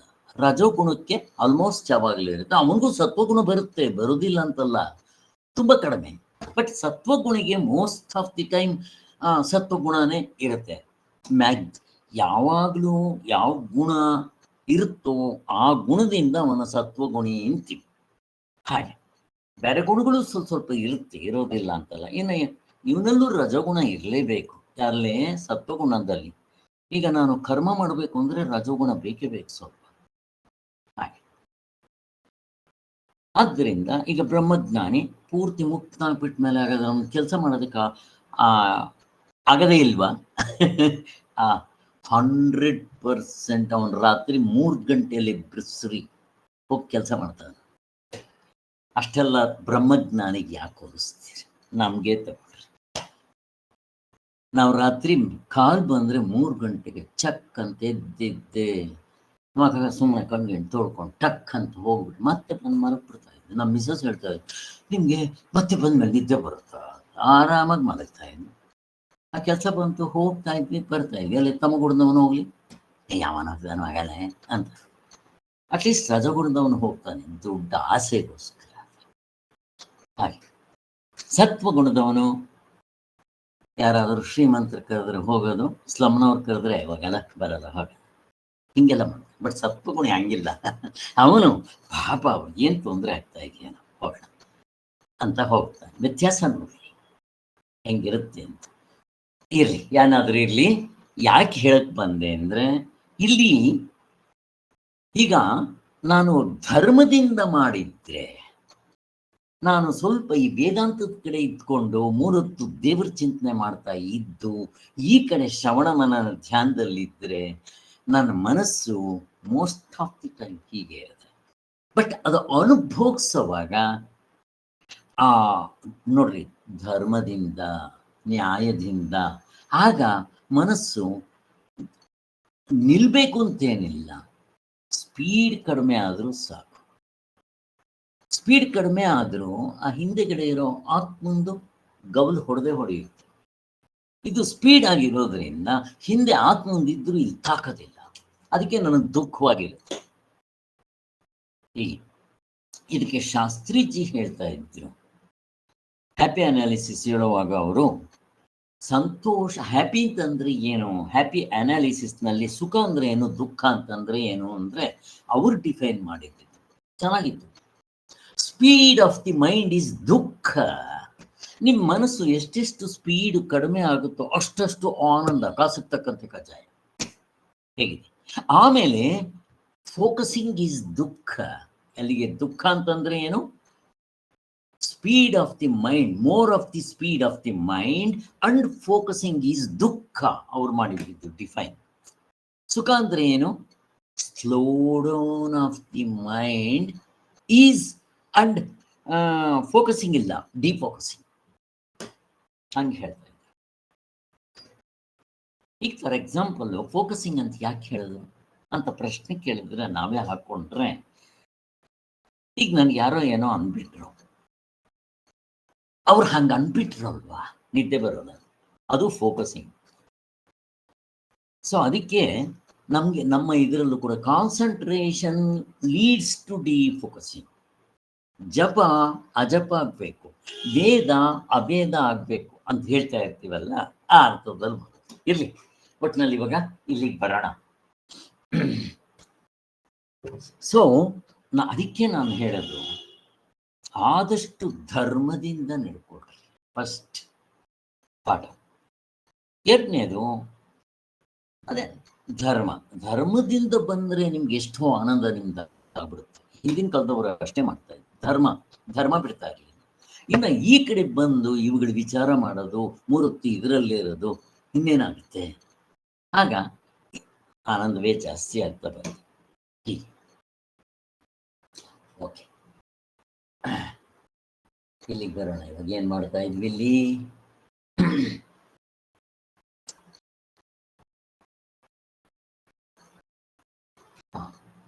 ಅಲ್ಲಿಗೆ ಸಾಕ್ಷಾತ್ಕಾರ ಇವೆಲ್ಲ ಹೇಳಿದ್ರು, ಇಲ್ಲೇ ಆಗೋ ಫಲ.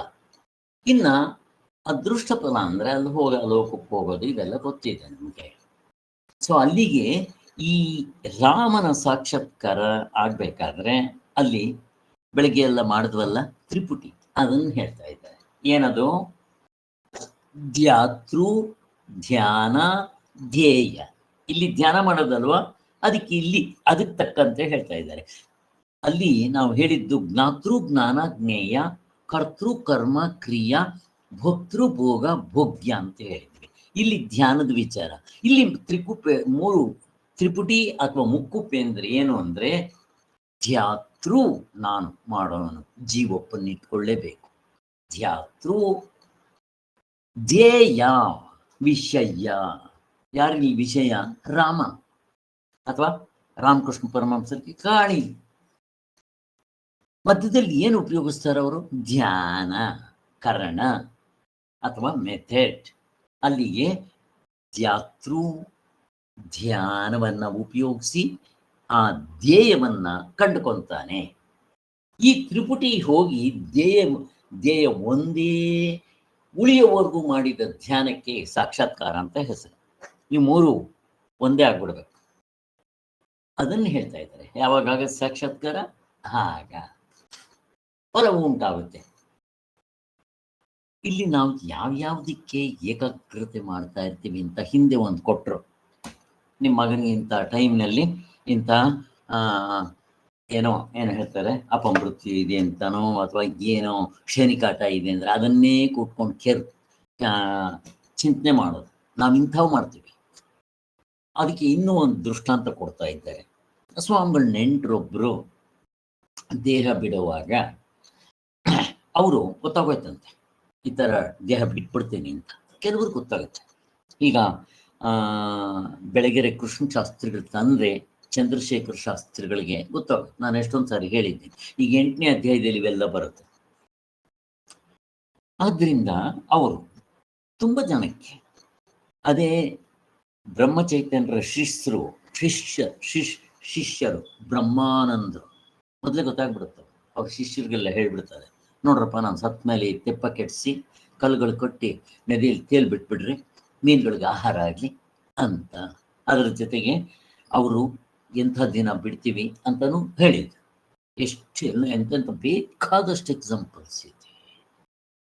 ಇನ್ನು ಆ ಬೆಳಗೆರೆ ಕೃಷ್ಣ ಶಾಸ್ತ್ರಿಗಳು ಒಂದು ಬರೆದಿರೋ ಪುಸ್ತಕದಲ್ಲಿ ಅಲ್ಲ, ಬರೀ ಇವನು ಯಾರೋ ಪಿತಾಮಹ ಅವನು ಮಾತ್ರ ಇಚ್ಛಾಮರಣಿ ಆಗಿದ್ದ. ಈಗಿನ ಕಾಲದಲ್ಲೂ ಅಂದ್ರೆ ಅದು 60ನೇ ಶತಮಾನದಲ್ಲೂ ಏನೋ ಅವನಿದ್ದಾನೆ. 50ನೇ ಶತಮಾನದಲ್ಲ 60ನೇ ಶತಮಾನದಲ್ಲೂ ಒಬ್ಬ 50 ಇರಬೇಕು 60 ಬರೆದಿದ್ದಾರೆ. ಅವನ ಹೆಸರು ಇಚ್ಛಾಮರಣಿ ಜುಂಜಪ್ಪ. ಅವನು ಎಲ್ಲರನ್ನೂ ಕರ್ಸ್ಬಿಡ್ತಾನಂತೆ, ನಾನು ಸ್ವಲ್ಪ ಹೋಗ್ಬಿಡ್ತೀನಿ ಬನ್ರೋ ಅಂತ. ಈ ಬೆಳಗೆರೆ ಇವರು ಕೃಷ್ಣ ಶಾಸ್ತ್ರಿಗೆ ಹುಚ್ಚಿವರು ಹಳ್ಳಿಯವ್ರಿಗೆ ಬಂದು ಅವ್ರಿಗೆ ಕೂಡ ಕೂತ್ಕೊಂಡ್ರು ನೋಡಿದ್ರು ಅವನು ಎಲ್ಲ ಬಂದ್ಬಿಟ್ಟಿದ್ದಾರೆ. ಅವನು ಕೂತಿದ್ದಾನೆ ರೂಮ್ನಲ್ಲಿ ಎಲ್ಲ ವಿಭೂತಿ ಹಚ್ಕೊಂಡು ನಾನು ಹೋಗ್ಬಿಡ್ತೇನೆ ಅಂತ ಖುಷಿಯಾಗಿದ್ದಾನೆ ಅವನು. ಆಮೇಲೆ ಅವನು ಸ್ವಲ್ಪ ಹೊತ್ತಾದ್ಮೇಲೆ ಇನ್ನೇನು ಹೋಗ್ಬೇಕು ಟೈಮ್ ಅವನು ಅನೌನ್ಸ್ ಮಾಡಿದ್ನಂತೆ, ಇವತ್ತು ಹೋಗಲ್ಲ, ದೂರದಿಂದ ಇನ್ನೂ ನೆಂಟರುಗಳು ಬರ್ಬೇಕು, ಇನ್ನು 3 ದಿವಸ ಬಿಟ್ಕೊಂಡು ಹೋಗ್ತೀನಿ.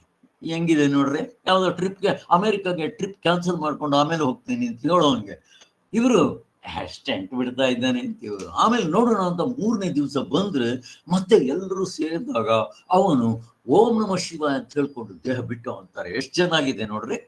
ಅದಕ್ಕೆ ಇಚ್ಛಾಮರಣಿ ಜುಂಜಪ್ಪ, ಅವನು ಬೇಕಾದಾಗ ಬಿಡ್ಬೋದು.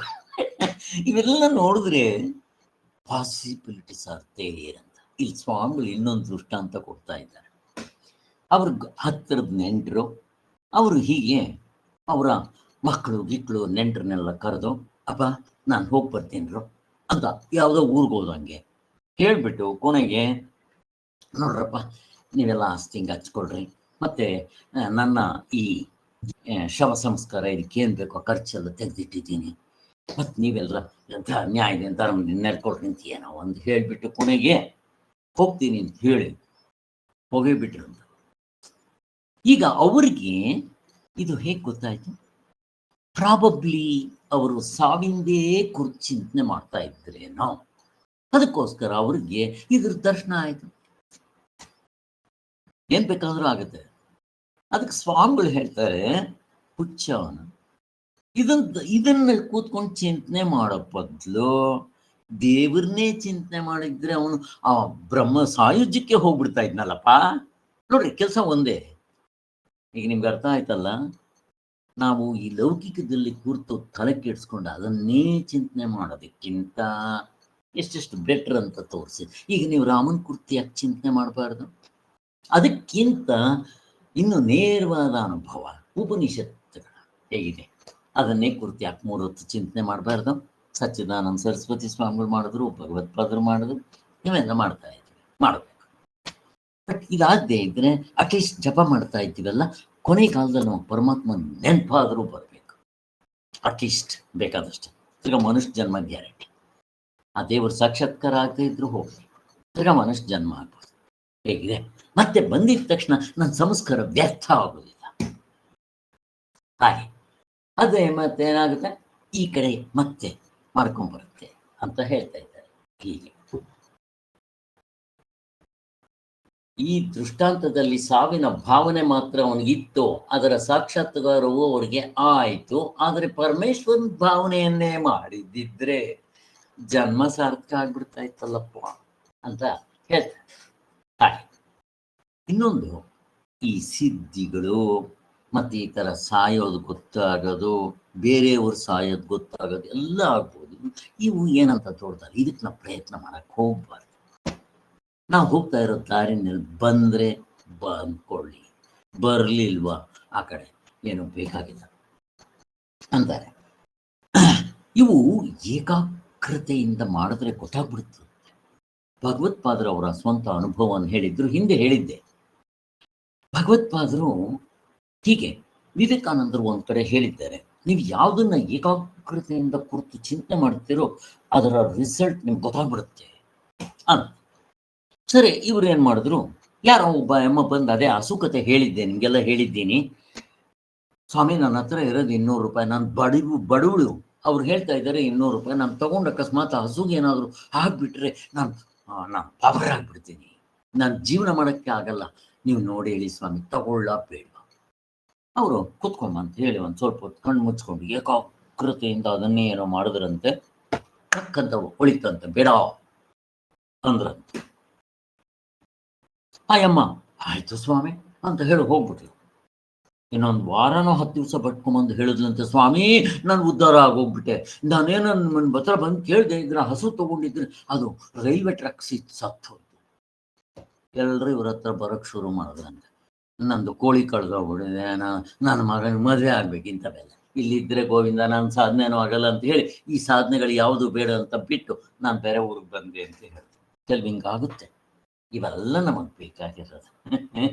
ಏನಾಗಬೇಕು ಅದು ಆಗತ್ತೆ. ಇದಕ್ಕೆ ಯಾಕೆ ಸಾಯ್ಬೇಕು? ಫಸ್ಟ್ ಆಫ್ ಆಲ್ ಇದು ಕನಸು, ಸತ್ಯವೇ ಅಲ್ಲ, ಎಚ್ಚರವೇ ಕನಸು. ಇನ್ನು ಇದಕ್ಕೆ ನಾನೇ ಸಾಯ್ಬೇಕೇನೋ? ಸೊ ಹೆಂಗೆ ನಮಗೆ ಕನೆಕ್ಷನ್ಸ್ ಕೊಡುತ್ತೆ ನೋಡ್ರಿ. ಇಲ್ಲಿ ಅಲ್ಲಿಗೆ ಬರೋಣ. ನೆಕ್ಸ್ಟ್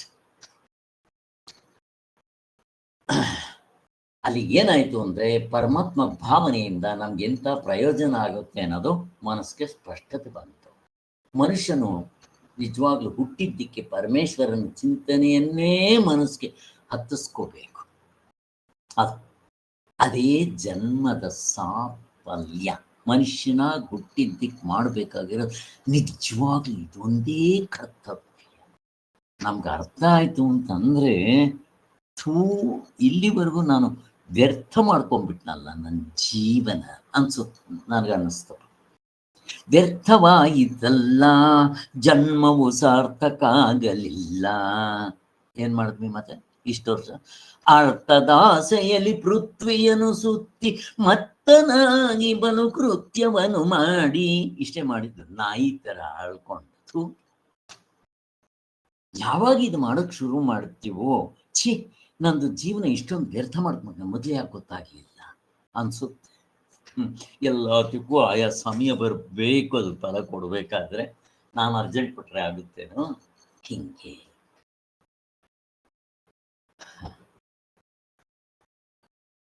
ಇನ್ನು ಮುಂದೆ ಗೀತೆಯಲ್ಲಿ ಈ ಜಾತಿಯ ವಿಷಯ ಬರುತ್ತೆ. ಆದ್ದರಿಂದ ಇದು ಮುಂದಕ್ಕೆ ಅವೆಲ್ಲ ಬರುತ್ತೆ ಅಂತ ಹೇಳ್ತಾರೆ. ಇಲ್ಲಿ 2 ಮಂತ್ರಗಳ ಹೇಳಬೇಕಾಗಿದೆ ಇವಾಗ 7ನೇ ಅಧ್ಯಾಯದಲ್ಲಿ 29-30. ಏನದು? ಜರಾ ಮರಣ ಮೋಕ್ಷಾಯ ಮಾಮಾಶ್ರಿತ್ಯಯತಂತಿಯೇ ತೇ ಬ್ರಹ್ಮ ತದ್ವಿದ್ದುಃ ಕೃತ್ಸ್ನ ಮಧ್ಯಾಂತಂ ಕರ್ಮ ಚಾಕಲಂ. ನೆಕ್ಸ್ಟ್ ಮಂತ್ರ, ಸಾಧಿಭೂತಾದಿ ದೈವಂ ಸಾಧಿಯಜ್ಞಂ ಚ ಯೇ ವಿದುಃ ಪ್ರಯಾಣ ಕಾಲೇಪಿ ಚ ಮಾಂ ತೇ ವಿಧುರ್ಯತ ಚೇತಸಃ. ನೋಡ್ರಿ, ಪ್ರಯಾಣ ಕಾಲೇ ಈಗಲೇ ಹೇಳ್ಬಿಡ್ತಾ ಇದ್ದಾರೆ. 8ನೇ ಅಧ್ಯಾಯದಲ್ಲಿ ಇದ್ರ ವಿಚಾರನೆ ಹೇಳೋದು ತುಂಬಾ. ಈಗ ಇವೆರಡರದ ಅರ್ಥ ನಾವು ಇವತ್ತು ನೋಡಿದ್ರೆ ಮುಗ್ದೋಯ್ತು.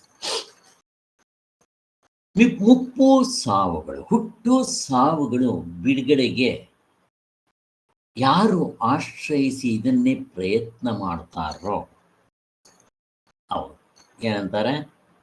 ಬ್ರಹ್ಮಜ್ಞಾನಿ ಆಗ್ತಾನೆ, ಅವನು ಬ್ರಹ್ಮವನ್ನೇ ತಿಳಿದವನಾಗ್ಬಿಡ್ತಾನೆ ಅಲ್ವಾ? ಎಲ್ಲ ಪ್ರಾಣಿಗಳಿಗೂ ಹುಟ್ಟು ಸಾವು ಸಹಜ. ಹೀಗಿರುವಾಗ ಅವುಗಳ ಬಿಡುಗಡೆ ಹೇಗೆ ಸ್ವಾಮಿ? ಯಾರಿಗಾದ್ರೂ ಹೇಳಿದ್ರೆ ಹೊಸದ್ರಲ್ಲಿ, ನಮಗೂ ಅಷ್ಟೇ ಮೊದಲನೇ ಸಾರಿ ಕೇಳಿದಾಗ ಅದಂಗೆ ನಾವು ಹುಟ್ಟು ಸಾವುಗಳಿಂದ ಬಿಡುಗಡೆ ಆಗ್ಬಿಡ್ಬೋದಾ ಹೇಗೆ ಅಂತೀವಿ. ನಾವು ವ್ಯವಹಾರದ ದೃಷ್ಟಿಯಿಂದ ಯೋಚನೆ ಮಾಡ್ತಾ ಇದ್ದೀವಿ. ಈ ರೀತಿ ವಿಚಾರ ಮಾಡಿದಾಗ ನಾವು ಬ್ರಹ್ಮಜ್ಞಾನಿಗೂ ಸಾವುಂಟು, ಬಟ್ ಅದು ನಿಜವಾದ ಸಾವಲ್ಲ. ಶರೀರ ಸಾಯುತ್ತೆ, ಸತ್ತರೆ ಸತ್ತು ಹೋಗ್ರಿ. ನನ್ನ ಶರ್ಟ್ ಹಳೆದಾಯ್ತಾ, ತೆಗೆದು ಬಿಸಾಕ್ತೀನಿ, ಹೊಸ ಶರ್ಟ್ ಬರುತ್ತೆ. ನಮ್ಗೆ ಯೋಗ ಕ್ಲಾಸ್ ಟೀಚರ್ ಇದ್ರು, ಅವ್ರು ಹೊಸ ಸ್ಕೂಟ್ರ್ ಬೇಕು, ಹೊಸ ಸ್ಕೂಟ್ರ್ ಬೇಕು. ಏನ್ ಸರ್ ನೀವು ಹೊಸ ಸ್ಕೂಟ್ರ್ ಕೇಳ್ತೀರಾ? ನಾವು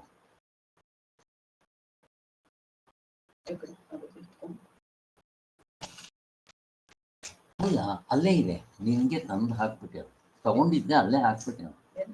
ಇಲ್ಲಿ ಇಲ್ಲಿಲ್ಲ, ಅಲ್ಲೇ ಹಾಕ್ಬಿಟ್ಟೆ ನೋಡು. ಆಮೇಲೆ ಕೊಡ್ಲಾ, ಇವಾಗ ಕೊಡ್ಬೇಕಾ? ನಾನು ಹಾಕಿದ್ದೀನಿ, ನೀನು ಅಲ್ಲೇ ಇಟ್ಬಿಟ್ಟೆ. ನಾನೊಂದ್ಸರಿ ನೋಡ್ತೀನಿ, ಇಲ್ಲ ಆಮೇಲೆ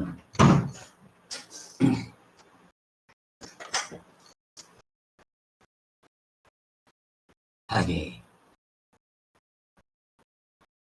ನಾವು ಶರೀರ ಇಟ್ಕೊಂಡು ಹೆಂಗೆ ನಾವು ತಪ್ಪಿಸ್ಕೊಳಕ್ಕಾಗುತ್ತೆ? ಅಲ್ಲ, ಬ್ರಹ್ಮಜ್ಞಾನ ಬಿಟ್ರೆ ಸಾಯಲ್ವಾ ನಾವು ಅಂತ ಹಿಂಗೆ ಯೋಚನೆ ಮಾಡ್ತಾ ಇರ್ತೀವಿ. ನಮ್ಮ ನಿಜವಾದ ಸ್ವರೂಪವೇ ಹುಟ್ಟು ಸಾವುಗಳಿಲ್ಲದ್ದು.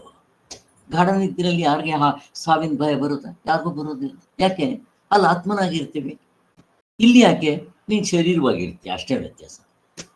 ಅಲ್ಲಿ ನಮ್ಮ ನಿಜವಾದ ಸ್ವರೂಪದಲ್ಲಿ ಇರ್ತೀವಿ, ಇಲ್ಲಿ ಆ ಶರೀರ ಆತ್ಮನೇ ಇರುತ್ತೆ, ಬಟ್ ನಮ್ಗೆ ಅದು ಗೊತ್ತಾಗೋದಿಲ್ಲ. ಶರೀರವೇ ನಾನು ಅಂದ್ಕೊಂಡಿರ್ತೀವಿ, ಇಷ್ಟೇ ವ್ಯತ್ಯಾಸ. ಆದ್ದರಿಂದ ಈ ಹುಟ್ಟು ಸಾವುಗಳನ್ನ ಗೆಲ್ಲಬಹುದು. ಎಂಥದ್ದು ಹೇಗಿದೆ ನೋಡ್ರಿ. ಇನ್ನೇನು ಬೇಕು? ಸಾಯೋರಲ್ಲ, ಮತ್ತೆ ಇನ್ನೊಂದು ಹೋಗ್ಲಿ, ಬದುಕಿದ್ರೆ ದುಃಖ ಅನುಭವಿಸ್ಬೇಕಾ? ಛೀ, ಆತ್ಮನಲ್ಲಿ ದುಃಖ ಅಂತ ಪ್ರಶ್ನೆನೇ ಇಲ್ಲ. ಅದಕ್ಕಲ್ಲಿ ಎಂಟ್ರಿನೇ ಇಲ್ಲ, ಡಿಕ್ಷನರಿ ಇಲ್ಲ, ಇದರ ಗಂಧ ಇಲ್ಲ, ಇದರ ಧೂಳಿಲ್ಲ. ಅದಕ್ಕೆ ಆನಂದ ಸುಖ ದುಃಖ ಇಲ್ಲಿದು. ಮೊನ್ನೆ ಎಲ್ಲ ಅದ್ರ ಬಗ್ಗೆ ಚಿಂತೆ ಮಾಡಿದ್ದಾಯ್ತು. ಆದ್ದರಿಂದ ನೋಡ್ರಿ,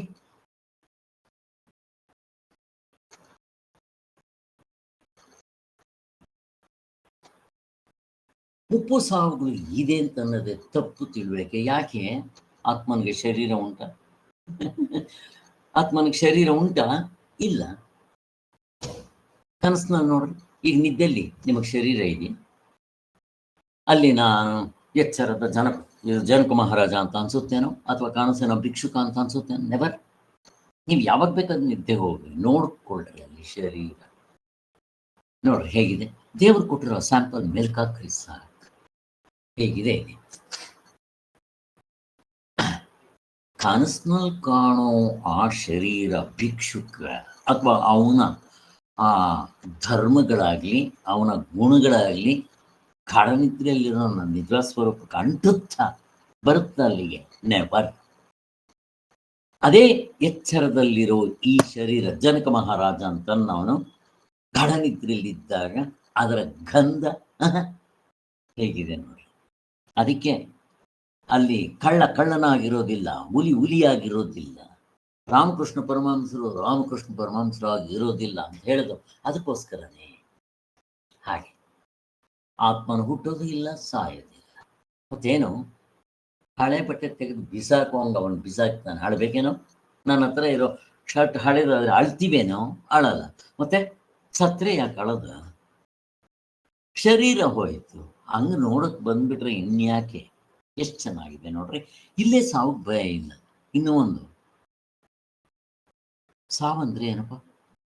ಯಾರಾದರೂ ಸಾವಂದ್ರೆ ಹೆದರ್ಕೊಂತೀವಿ ಅಂದ್ರೆ, ನೀನು ನಿದ್ದೆಗೆ ಹೋಗೋದಕ್ಕೆ ಹೆದರ್ಕೊಂತೀಯ? ಹೇಳಿ. ಸಾವು ಅಂತಂದ್ರೆ ಒಂದು ಸ್ವಲ್ಪ ಡೀಪ್ ಸ್ಲೀಪ್, ಲಾಂಗ್ ಸ್ಲೀಪ್. ಹೆದರ್ಕೊಂತೀಯನೋ? ಹೇಳಿ. ಎಷ್ಟು ಚೆನ್ನಾಗಿದೆ ನೋಡ್ರಿ. ಸಾವಿನ ಯಾರಿಗೆ ಎಕ್ಸ್ಪೀರಿಯನ್ಸ್ ಆಗಿದೆ ಹೇಳ್ರಿ ನೋಡೋಣ. ಯಾರಾದ್ರೂ ಯಾಕಂದ್ರೆ ಎಕ್ಸ್ಪೀರಿಯನ್ಸ್ ಆಗಿದೆ, ಸಾಯೋದು ಇಲ್ಲ. ನೋಡ್ರಿ, ಎಕ್ಸ್ಪೀರಿಯನ್ಸೇ ಆಗಿಲ್ಲ, ಹೆದರ್ಕೊಂತೀವಿ. ಯಾಕೆ ಗೊತ್ತಾ? ಎಚ್ಚರದಲ್ಲಿ ನಮ್ಮ ನೆಂಟರು ಗಿಂಟ್ರು ಅವರು ಇವರು ಸತ್ತಿರೋದು ನೋಡ್ ನನಗೂ ಹಿಂಗಾಗುತ್ತೆ ಅಂತ ಎಚ್ಚರದ ದೃಷ್ಟಿಯಿಂದ ಹೆದರ್ಕೊಂತೀಯ. ಎಲ್ಲಿ ನಿದ್ದೆಲ್ಲಿ ನೀನು ಯಾವತ್ತಾದ್ರೂ ಹೆದರ್ಕೊಂಡು ಸಾವು. ಸಾವಂದ್ರೆ ಏನು?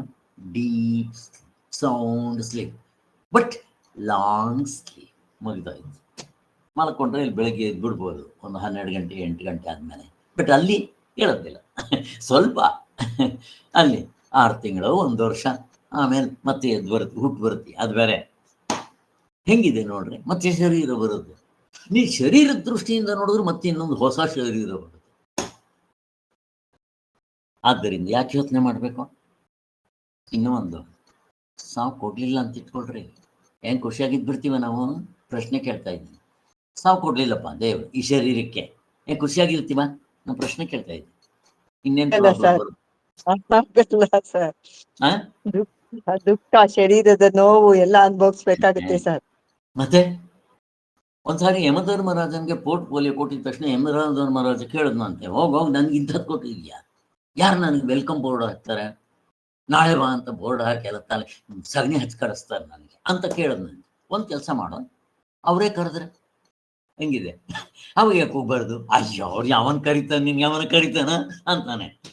ನೋಡು ಕರೀತಾರೆ ಅಂತ ಹೇಳ್ದ. ನಿಜ, ವಯಸ್ಸಾಗ್ಬಿಟ್ಟು ಆ ಬೆಡ್ ಸೋರ್ಸ್ ಬಂದ್ಬಿಟ್ಟು ಕೊನೆಗೆ ಆ ಕಾಲುಗಳು, ಕೈಗಳು, ಆ ನರಕ, ವಯಸ್ಸಾದ್ಮೇಲೆ ಸುಕ್ಕು, ಜೀರ್ಣ ಆಗೋದಿಲ್ಲ, ಕಣ್ಣು ಕಾಣೋದಿಲ್ಲ, ಕಿವಿ ಕೇಳೋದಿಲ್ಲ, ಹಲ್ಲೆಲ್ಲ ಅಗಿಯಕ್ಕಾಗಲ್ಲ, ಡೈಜೆಷನ್ ಆಗೋದಿಲ್ಲ, ಕಕ್ಕಸ್ ಆಗೋದಿಲ್ಲ, ನಡಿಯಕ್ಕಾಗೋದಿಲ್ಲ. ಅಬ್ಬಾ ಭಗವಂತ ಯಾವಾಗ ಬಂದು ತಗೊಂಡೋಗ್ತೀಯೋ? ಎಷ್ಟು ಚೆನ್ನಾಗಿದೆ ನೋಡ್ರಿ, ಹೇಗಿದೆ ನೋಡ್ರಿ. ದುಃಖ ಆಗಿದ ತಕ್ಷಣ ನಾವು ಎಷ್ಟೋ ಸರ್ ನಮ್ಮನ್ನು ಯಾಕೆ ಬರದಪ್ಪ ಸಾವು ಅಂತ ಅನ್ಸುತ್ತೆ ಕೆಲವು ಸಲ. ಅದರಿಂದ ಅದಕ್ಕೆ ದೇವರು ಎಷ್ಟು ಕರುಣಾಮಯಿ. ಈಗ ಹೇಳ್ರಿ, ಸಾವು ಕೊಟ್ಟಿದ್ದು ಒಳ್ಳೇದ ಕೆಟ್ಟದ? ಈ ವೆಹಿಕಲ್ ಹಳೇದಾಗ್ಬಿಟ್ಟಿದೆ, ಎತ್ ಬಿಸಾಕ್. ಹಳೆ ವೆಹಿಕಲ್ ಎಷ್ಟು ಉಪಯೋಗಿಸೋದು, ರಿಪೇರಿ ಅದು ಇದು ಕೆಟ್ಟೋಗುತ್ತೆ, ನಿಂತೋಗುತ್ತೆ. ಎಷ್ಟು ಚೆನ್ನಾಗಿದೆ ನೋಡ್ರಿ. ದೇವ್ರನ್ನೇನು ಬೈರಿ ನೋಡೋಣ ಇವಾಗ. ಎಷ್ಟು ಚೆನ್ನಾಗಿದೆ ನೋಡ್ರಿ. ಸಾವು ಬಂದಿರೋದು ಒಳ್ಳೇದಲ್ವಾ ನಮ್ಮ ಇದಕ್ಕೆ? ನೆಕ್ಸ್ಟ್ ಹೊಸ ಶರೀರ ಬರುತ್ತೆ, ಎಷ್ಟು ಯೌವನವಾಗಿರ್ತೀವಿ, ಎನರ್ಜೆಟಿಕ್ ಆಗಿರ್ತೀವಿ, ಆಕ್ಟಿವ್ ಆಗಿರ್ತೀವಿ, ಹೊಸ ಶರೀರವ. ಹಿಂಗೆ ನಾವು ಯೋಚನೆ ಮಾಡೋದು ಬಂದರೆ ಸಾವಿಗೆ ಹೆದರ್ಕೊಳ್ಳಲ್ಲ. ಎಷ್ಟು ಚೆನ್ನಾಗಿದೆ ನೋಡ್ರಿ. ಶಾಸ್ತ್ರ ಕೇಳ್ರಿ, ಶಾಸ್ತ್ರ ಕೇಳಬೇಕು, ಹೇಳಬೇಕು, ಮೇಲ್ಕ್ ಹಾಕ್ಬೇಕು. ಅದನ್ನು ಹೇಳ್ತಾ ಇದ್ದಾರೆ. ಆತ್ಮನಿಗೆ ಮುಪ್ಪಾಗ್ಲಿ, ಸಾವಾಗ್ಲಿ, ಅಥವಾ ಈ ಅವಯವಗಳಾಗ್ಲಿ, ಅದರ ವಿಕಾರಗಳಾಗ್ಲಿ, ಷಡ್ ವಿಕಾರಗಳು, 6 ಬದಲಾವಣೆಗಳು ಇವುಂಟೇನೋ? ಇಲ್ಲ, ಎಂಥದ್ದು ಇಲ್ಲ, ಆಗಿರುತ್ತೆ. ಆದ್ದರಿಂದ ಈ ದೇಹ ಪ್ರಯುಕ್ತವಾದ ಮುಪ್ಪು ಸಾವುಗಳು ನಮಗೆ ಉಂಟಾದರೂ ಈ ಜರಾ ಮರಣ ರಹಿತನಾದ ಪರಮಾತ್ಮ ಧ್ಯಾನಗಳನ್ನು ಮಾಡಿದ್ರೆ ಆತ್ಮನನ್ನೇ ಸೇರ್ಬಿಡ್ತೀವಿ. ಹೆಂಗಿದೆ ಅಂದ್ರೆ ಆತ್ಮನ ಧ್ಯಾನ ಮಾಡಿ ಆತ್ಮನಾಗಿ ನಿಂತ್ಕೊಂಡ್ಬಿಟ್ರೆ ಹುಟ್ಟು ಸಾಧ್ಯ ಇಲ್ವೇ ಇಲ್ಲ. ಶರೀರಕ್ಕೆ ಶರೀರ ನಾನಲ್ಲ. ಹೆಂಗಿದೆ? ನಂಬದಿರು ಈ ದೇಹ ನಿತ್ಯವಲ್ಲ. ಎಷ್ಟು ಚೆನ್ನಾಗಿದೆ. ಅಲ್ಲಿಂದ ಮುಂದಕ್ಕೆ ನಮಗೆ ಯಾವ ಮುಪ್ಪು ಸಾವುಗಳು ಕ್ವಶ್ಚನ್ ಇಲ್ಲ. ಅಲ್ಲ ಸ್ವಾಮಿ, ನಮ್ಮ ಫೋಟೋಗೆ ಯಾವಾಗ ಗೆದ್ಲತ್ಕೊಂತು ಅಂತ ಇಟ್ಕೊಳ್ರಿ, ಬೈ ಚಾನ್ಸ್ ಎಲ್ಲ ತುಕ್ಕು ಹಿಡಿದು ಬಿಡ್ತು, ಏನೇನೋ ಆಯಿತು, ನನಗೇನಾದ್ರೂ ಆಗುತ್ತೇನೋ? ಅಯ್ಯೋ ನನಗೆ ಆಗೋಯ್ತು ಅಂತ ಯಾವನಾದ್ರೂ ಅಳ್ತಾನೇನೋ? ಆಗಲಿ ಬಿಡ, ಫೋಟೋ ನನ್ನ ಫೋಟೋ, ಅದು ನಂದು, ನಾನಲ್ಲ. ನನ್ನ ನೆರಳಿಗೆ ಯಾರಾದರೂ ಆಚೆ ಹೋಗಿದ ತಕ್ಷಣ ನೆರಳು ಬರುತ್ತಲ್ಲ, ಯಾರಾದರೂ ಉಗೀತಾರೆ, ದುಃಖ ಆಗುತ್ತಾ? ನಾನು ಉಗೀತೀನಿ, ಖುಷಿ. ಅದ್ರ ಮೇಲೆ ವೆಹಿಕಲ್ ಹೋಯ್ತು, ಅಯ್ಯೋ ಸತ್ತೋಗ್ಬಿಟ್ಟೆ ಅಂತ ಅಂತಾರೆ ಯಾರಾದರೂ. ನಾನು ನಗ್ತೀನಿ, ಹೆಂಗಿದೆ ನೋಡು ಅಂತ. ಯಾಕೆ? ನಾನಲ್ಲ, ನನ್ನದು ಹೋದ್ರೆ ಹೋಯ್ತು. ಶರೀರ ನಾನಲ್ಲ, ನನ್ನದು ಹೋದ್ರೆ ಹೋಯ್ತು. ಜಸ್ಟ್ ಇವಿಲ್ನ ಎರಡನ್ನು ನೋಡ್ಕೊಳ್ರಿ ಸರ್. ಹೊರಗಡೆ ಹೋದಾಗೆಲ್ಲ ನೋಡ್ರಿ ಸಾಕು. ದ್ವೈತ ಅದ್ವೈತ. ಗಾಢ ನಿದ್ರೆಯಲ್ಲಿದ್ದರೆ ಅದ್ವೈತ, ಎಚ್ಚರ ಕಾಣಿಸ್ನಲ್ಲಿದ್ದರೆ ದ್ವೈತ. ಅಲ್ಲಿವರೆಗೂ ಹೋಗ್ಬೇಕೇನೋ? ಹೊರಗಡೆಗೆ ಹೋಗ್ರಿ, ನೆರಳು ಕಂಡಿದ ತಕ್ಷಣ ದ್ವೈತ, ಒಳಗೆ ಬನ್ರಿ ಅದ್ವೈತ. ಏನು ಕಷ್ಟ ಇದೆ ಅದು? ಇದೇನೇನು ಶಂಕರಾಚಾರ್ಯರು ಹೇಳಿದ್ರು ಅದ್ವೈತ ಅಂತ? ಎಂಥದ್ದು ಇಲ್ಲ. ಪ್ರತಿದಿನ ನಮ್ಮ ಜೀವನದಲ್ಲೇ ನಡೀತಾ ಇದೆ ದ್ವೈತ ಅದ್ವೈತ. ಆದ್ರಿಂದ ಈ ರೀತಿ ವಿಚಾರ ಮಾಡಿದ್ರೆ ಸಾವು ಯಾರು ಹೆದರ್ಕೋಬೇಕಾಗಿಲ್ಲ. ಹಾಗೆ ಎಂ ಧರ್ಮರಾಜನ ಬಂದ್ರೆ, ನನ್ಗೆ ಇವಾಗ ಟೈಮ್ ಇಲ್ಲ ಹೋಗ್ ಅಂತ ಅನ್ಬೇಕು ನಾವು. ಟೈಮ್ ಇದ್ರೆ ಅಲ್ವ ನಮ್ಗೆ? No time. ಹಾಗೆ ಆದ್ದರಿಂದ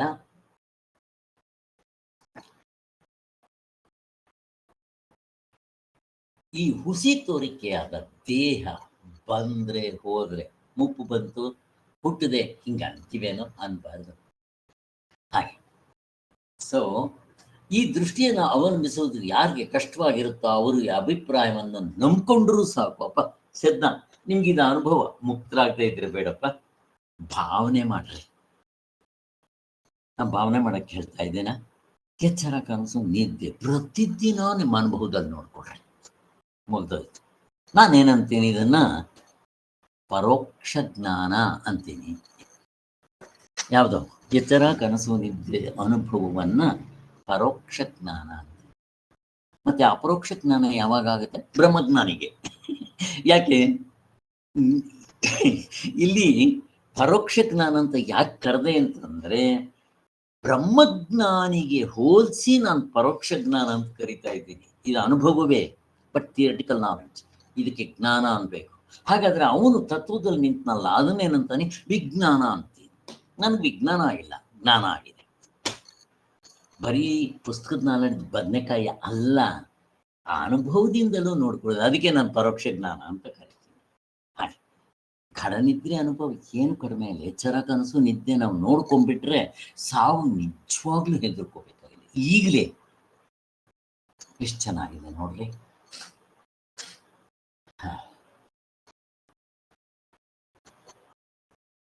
ಪರಮಾರ್ಥವು ಸತ್ಯವಾಗಿರುವ ಪರಮಾತ್ಮನೇ ನಮ್ಮ ಆತ್ಮನೇ ಎಂಬುದನ್ನು ಜ್ಞಾನದಿಂದ ಅರ್ಥರೆ ಈಗಲೇ ಇಲ್ಲಿಯೇ ನಮಗೆ ಹುಟ್ಟುಸಾವಿಲ್ಲ. ಹೇಗಿದೆ? ಈಗಲೇ ಇಲ್ಲೇ instant results, cash and carry. ಕಾಸಿಗೆ ತಕ್ಕಂತೆ ಕಜ್ಜಾಯ, ಕ್ಯಾಶ್ ಕೊಡ್ರಿ, ಟೇಕ್ ಯುವರ್ ಮಾಲ್. ಹಂಗಿರುತ್ತೆ. ಎಷ್ಟು ಚೆನ್ನಾಗಿದೆ ಇದು.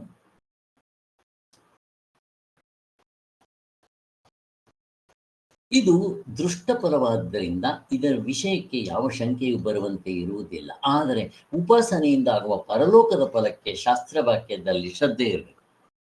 ಇಲ್ಲಿ ದೃಷ್ಟಫಲ ಇಲ್ಲೇ ಆಗ್ಬಿಡುತ್ತೆ. ಇದಕ್ಕೂ ಅಷ್ಟೇ, ಮೊದಲೇ ಎತ್ಕೊಂತಾನೆ ಶಾಸ್ತ್ರದ ಮೇಲೆ ನಂಬಿಕೆ, ಶ್ರದ್ಧೆ, ಭಕ್ತಿ ಗುರುಗಳ ಮೇಲೆ ಇರಬೇಕು. ಇಲ್ಲಿ ದೃಷ್ಟಫಲದಲ್ಲೇ ನನಗೆ ಎಷ್ಟೊಂದು ಗೊತ್ತಾಗ್ಬಿಡುತ್ತೆ. ಇನ್ನೂ ಒಂದು, ನಿಮ್ಗಿಲ್ಲಿ ರಾಮ ಕಾಣಿಸೋಕ್ ಮೊದಲು ಇನ್ನೂ ಒಂದು ದೃಷ್ಟಫಲ ಹೇಳ್ತೀನಿ ನೋಡ್ರಿ. ಕನಸಿನಲ್ಲಿ ನಿಮಗೆ ರಾಮನ ದರ್ಶನ ಕೊಡ್ಬೋದು. ಇದು ಆಮೇಲೆ ಎಚ್ಚರದಲ್ಲೂ ನಮಗೆ ಅದು ಆಗ್ಬಹುದು. ಇದು ಮಾತ್ರ ಅಲ್ಲ, ಈಗ ನನಗೆ ನಾನು ಏನೋ ಒಂದು ಕೆಲ್ಸಕ್ಕೆ ಹೋಗ್ಬೇಕು ಅಂತಿದ್ದೇನೆ, ನಾಳೆ ಆ ಕೆಲಸ ಆಗುತ್ತಾ ಇಲ್ಲ ಅಂದ್ರೆ ಅಲ್ಲಿ ಅವನೋ ಒಬ್ಬ ಬ್ರಾಹ್ಮಣ ಏನಾದರೂ ಎದುರುಗಡೆ ಬಂದರೆ ಕೆಲಸ ಆಗಲ್ಲ ಅಂತ ಏನೇನೋ ಇದೆ ಶಾಸ್ತ್ರದಲ್ಲಿ ಹೇಳಿದ್ದಾರೆ. ಅಥವಾ ನಾನು ಸಾಯ್ಬೇಕಾದ್ರೆ ನನಗೆ ಕಪ್ಪು ಪಟ್ಟೆ ಹಾಕ್ಕೊಂಡಿರೋರು ಕನಸಿನಲ್ಲಿ ಕಂಡು ಭಯಗಿ ಆದರೆ ಸಾವು ನನಗೆ ಹತ್ರ ಬರ್ತಾ ಇದೆ ಎಲ್ಲ ಕೆಲವು ಹೇಳ್ತಾರೆ. ಇನ್ನೂ ಒಂದು ಟೆಸ್ಟ್ ಇದೆ, ನಾವೇ ಚೆಕ್ ಮಾಡ್ಕೋಬೇಕಾದ್ರೆ. ಏನು ಗೊತ್ತಾ? ಕಿವಿ ತೆಗೆದುಬಿಟ್ಟು ಹಿಂಗೆ ಇಟ್ಕೊಳ್ರಿ.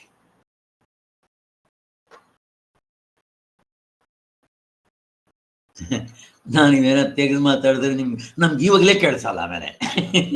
ಸೊ ನೀವು ಕಿವಿ ಒಳಗಡೆ 2 ಕೈ ಇಟ್ಕೊಳ್ರಿ. ಅದಕ್ಕೆ ಸರ್ವದ್ವಾರ ಬತ್ತ ಹಿಂದೆ ಹೇಳಿದ್ದೆ ನಾನು. ಅಲ್ಲಿ ಏನೋ ಗುಂಯಿ ಅಂತ ಶಬ್ದ ಕೇಳಿಸ್ತಾರೆ, ಚೆಕ್ ಮಾಡ್ಕೊಳ್ರಿ. ಶಬ್ದ ಯಾವಾಗ ನಿಂತೋಯ್ತೋ ಸಾವು ನನಗೆ ಹತ್ರ ಬಂತು ಅಂತ ಅರ್ಥ ಅಷ್ಟೇ ಅಂತಾರೆ. ಇರಲಿ.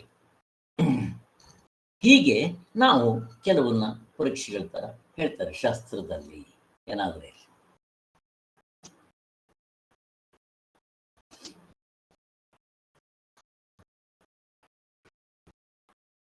ಸೊ ಇಲ್ಲಿ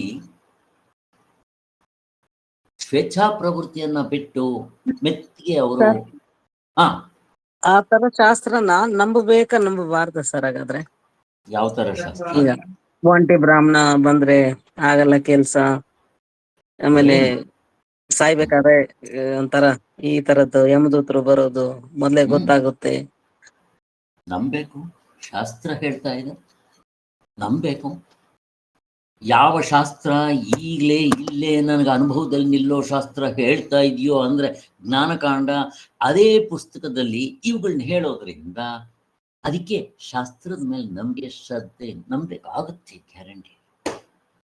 ನನಗಂತೂ ನಂಬಿಕೆ ಇದೆ.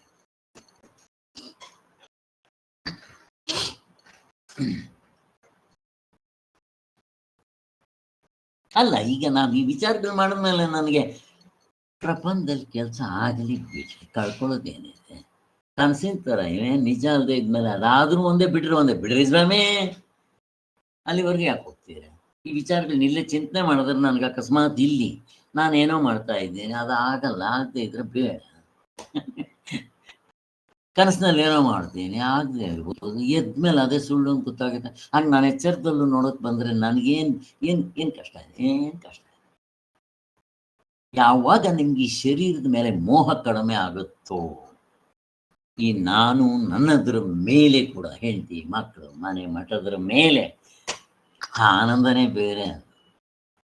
ಯಾವುದಕ್ಕೂ ನೀವು ಅಲ್ಲಾಡೋದಿಲ್ಲ, ಹಂಗಿರ್ತೀರ. ಅಡಗಲ್ಲು ಅದಕ್ಕೇನಂತಾರೆ, ಆ ಥರದ್ದಾಗ್ಬಿಡುತ್ತೆ. ನಿಜವಾದ ಮುಕ್ತರ ಆಮೇಲೆ ಪಕ್ಕಕ್ಕೆ ಎತ್ತಿಡ್ರಿ, ದೂರ ಎತ್ತಿಡ್ರಿ. ಇವುಗಳ ವಿಚಾರಗಳು ಮಾಡ್ತಾ ಇದ್ರೆ ಕೇಳ್ತಾ ಇದ್ರೆ ಏನೋ ಕೆಲಸ. ಇದಕ್ಕೆ ಸ್ವಾಮಿಗಳು ಒಂದು ದೃಷ್ಟಾಂತ ಕೂಡ ಕೊಟ್ಟಿದ್ದಾರೆ. ಇವರು ಯಾರೋ ಸಿದ್ಧಾರು ನೋಡ್ರಿ, ಅವ್ರ ಬ್ರಹ್ಮಜ್ಞಾನಿಗಳು.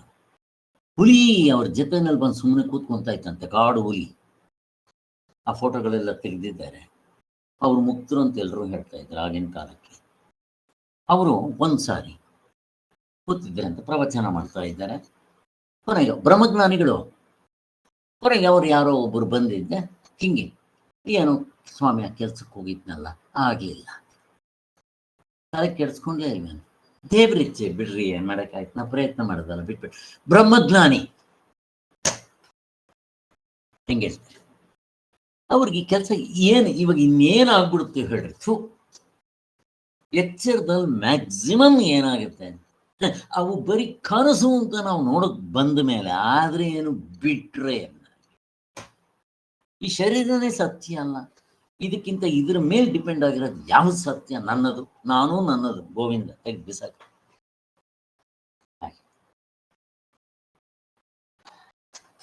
ನಾವು ಹೀಗೆ ಚಿಂತನೆ ಮಾಡೋದು ಬರುತ್ತೆ ವಿಚಾರಗಳಿಂದ.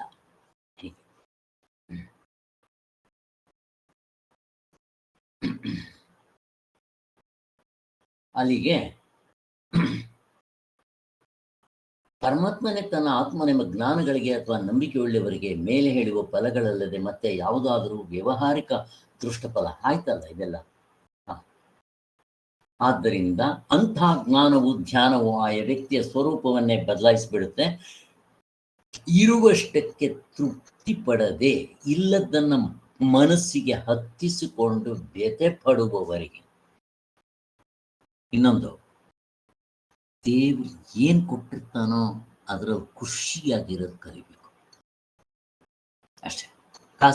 ಕಾಸಕ್ ನನಗೇನು ಕಾಸಕ್ ನಾನು ಏನು ಹಿಂದೆ ಮಾಡಿದ್ದೇನೋ ನನಗೆ ಬಂದಿದೆ ಅಷ್ಟು ಖುಷಿಯಾಗಿ. ಅಯ್ಯೋ ಅವ್ರ ಹತ್ರ ಅದಿದೆ, ನನ್ನ ಹತ್ರ ಇಲ್ಲ, ಅವ್ರಿಗೆ ಹಂಗಾಗೋಯ್ತು, ನಾನು ಹಿಂಗಾಗಿಲ್ಲ, ಇವೆಲ್ಲ ಕೊರ್ಗೋದ್ರಿಂದ ಮತ್ತೆ ನಮ್ಗೆ ನಷ್ಟ. ದೇವರು ನಮ್ಗೆ ಏನ್ ಕೊಟ್ಟಿದ್ದಾನೋ ಅದ್ರ ತೃಪ್ತಿ ಇರಬೇಕು. ಅದಕ್ಕೇನಂತಾರೆ ಯಮನಿಯಮಗಳಲ್ಲಿ ಬ್ರಹ್ಮಚರ್ಯ, ಅಹಿಂಸಾ, ಸತ್ಯ, ಬ್ರಹ್ಮಚರ್ಯ, ಅಹಿಂಸಾ, ಅಪರಿಗ್ರಹ. ನನ್ಗೆ ಏನಿರುತ್ತೋ ಅದರಲ್ಲೇ ತೃಪ್ತಿಯಿಂದ ಇರ್ಬೇಕು. ಇದು ಮೊದಲು, ಇದು ಫಸ್ಟ್ ಸಾಧನೆ. ಕಷ್ಟ, ಸಾಕಾರಿ ಸಾಧನೆ ಇದು.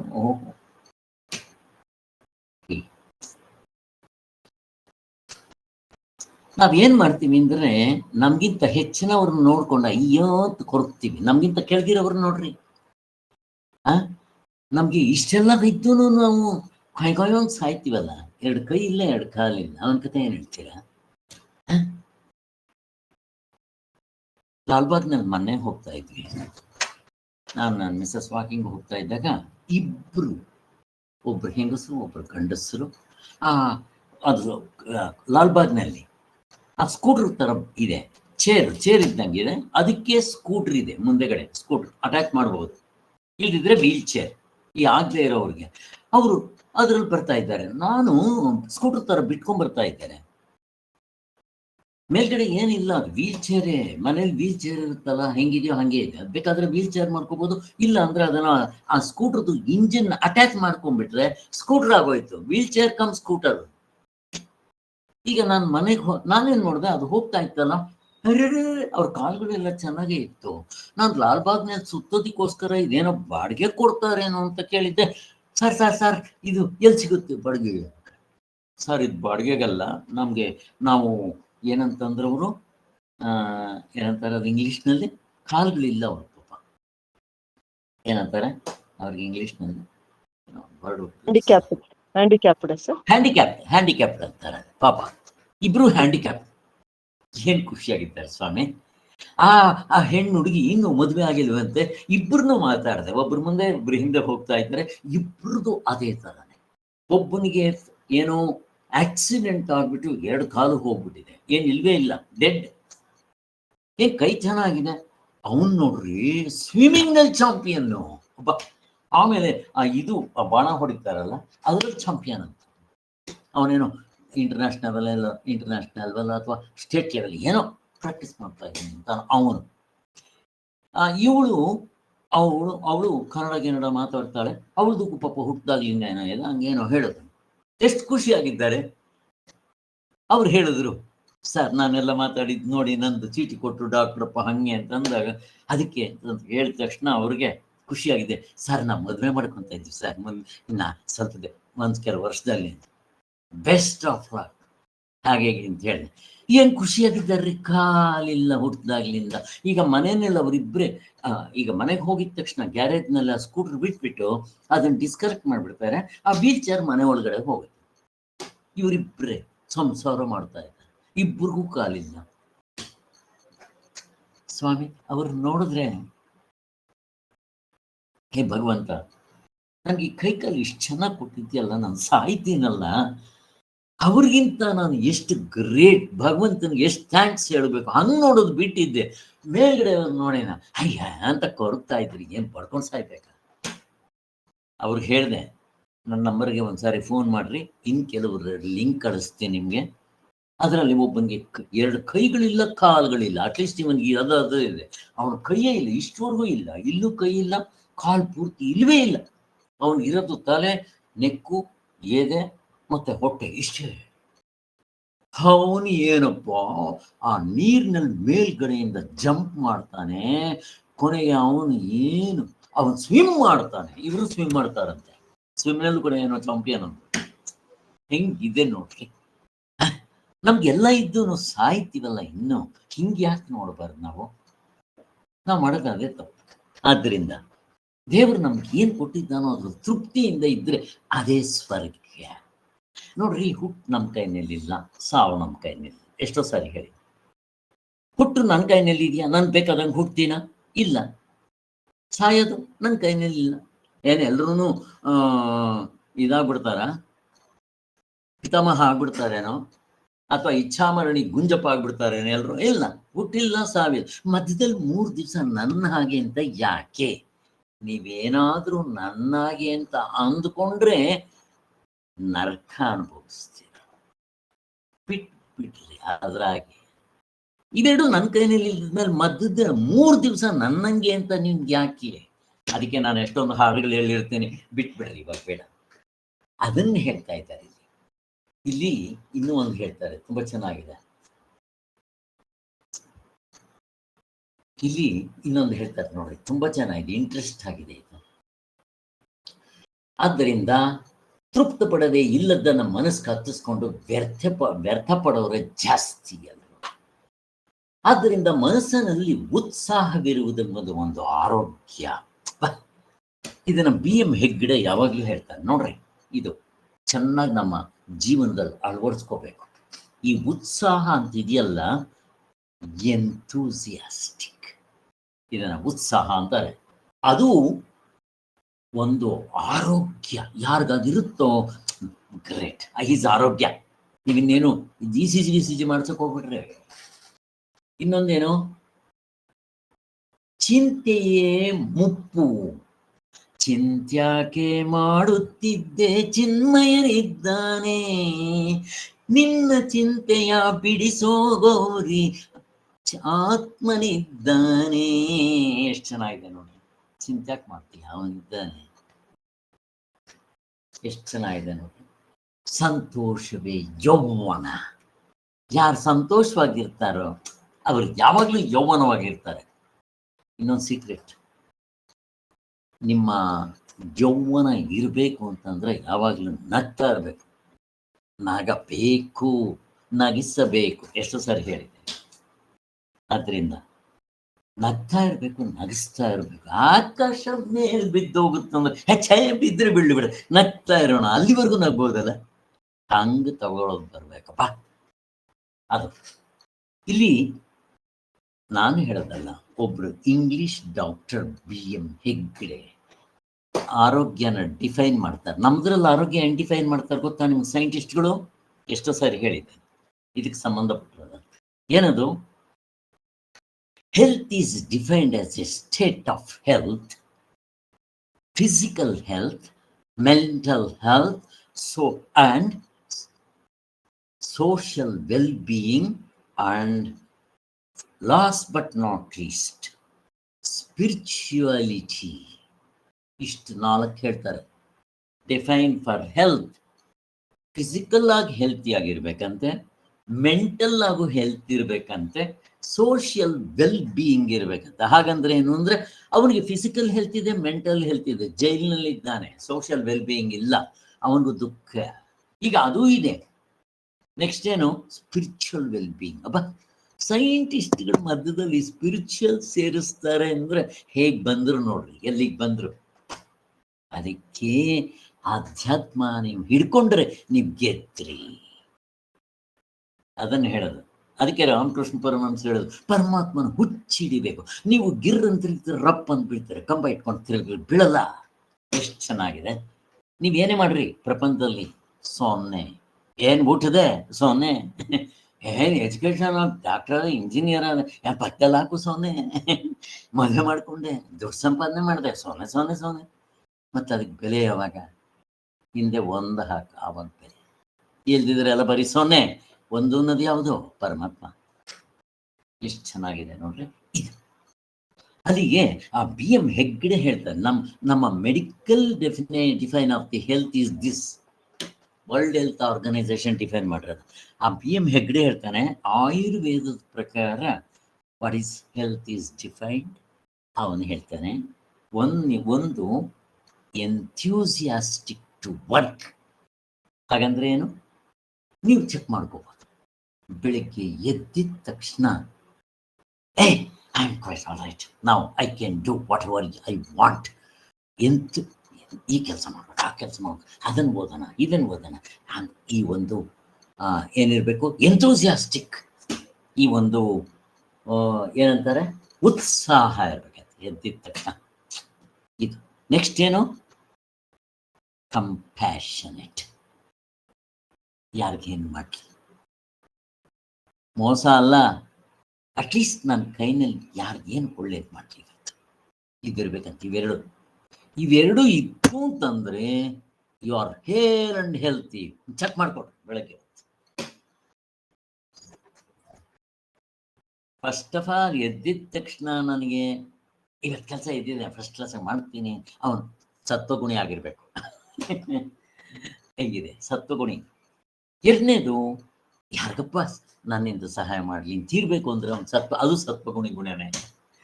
ಇವೆರಡು ಮೋಸ್ಟ್ಲಿ ಸತ್ವಗುಣಿಗೆ ಹೊಂದುತ್ತೆ. ಇರಲಿ.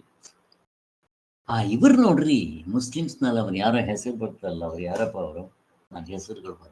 ಅವ್ನು ಲಿಫ್ಟ್ನಲ್ಲಿ ಬರ್ತಾ ಇದ್ರೆ ಅವನು ಇಂಟರ್ವ್ಯೂ ಮಾಡೋರು, ಸರ್ ನೀವು ಮೇಲ್ಗಡೆ 10ನೇ ಫ್ಲೋರಿಂದ ಕೆಳಗೆ ಬರ್ತಾ ಇದ್ರಲ್ಲ, ಏನು ಯೋಚನೆ ಮಾಡ್ತಾ ಇದ್ರಿ? ಅವನು 5 ವರ್ಷದ ಪಂಚವಾರ್ಷಿಕ ಯೋಜನೆ ಏನು ಹೇಳಿಲ್ಲ. ಇವತ್ತು ನಾನು ಯಾರಿಗೆ ಏನು ಸಹಾಯ ಮಾಡ್ಬೋದು ಅದನ್ನು ಯೋಚನೆ ಮಾಡ್ತಾ ಇದ್ದೆ. ಅಬ್ಬಾ, ಇದಿರ್ಬೇಕು. ಅಬ್ದುಲ್ ಕಲಾಂ ಸರ್. ಯಾರು? ಅಬ್ದುಲ್ ಕಲಾಂ. ಅಬ್ದುಲ್ ಕಲಾಂ ನೋಡ್ರಿ, ಮುಸ್ಲಿಮ್ಸ್ ಆದ್ರೆ ಏನು, ಯಾರಾದ್ರೆ ತಿಳ್ಕೊಬೇಕಾಗಿರೋದು. ಹೇಗಿದೆ? ಗಿಣಿ ಹೇಳಿದ್ರೆ ಸತ್ಯವನ್ನ, ಅದನ್ನ ಇಲ್ಲಿ ಹೇಳ್ತಾ ಇದ್ದಾರೆ ಸ್ವಾಮಿಗಳು, ಹೇಳ್ತಾ ಇದ್ದಾರೆ. BM ಹೆಗ್ಡೆ ಹೇಳ್ತಾನೆ ನೋಡ್ರಿ, ಇವೆರಡನ್ನು ಹೇಳ್ತಾರೆ, ಇಂಗ್ಲಿಷ್ನಲ್ಲೇ ಹೇಳ್ತಾರೆ. ಇದು ಚೆಕ್ ಮಾಡ್ಕೊಡ್ರಿ ನೀವೇ.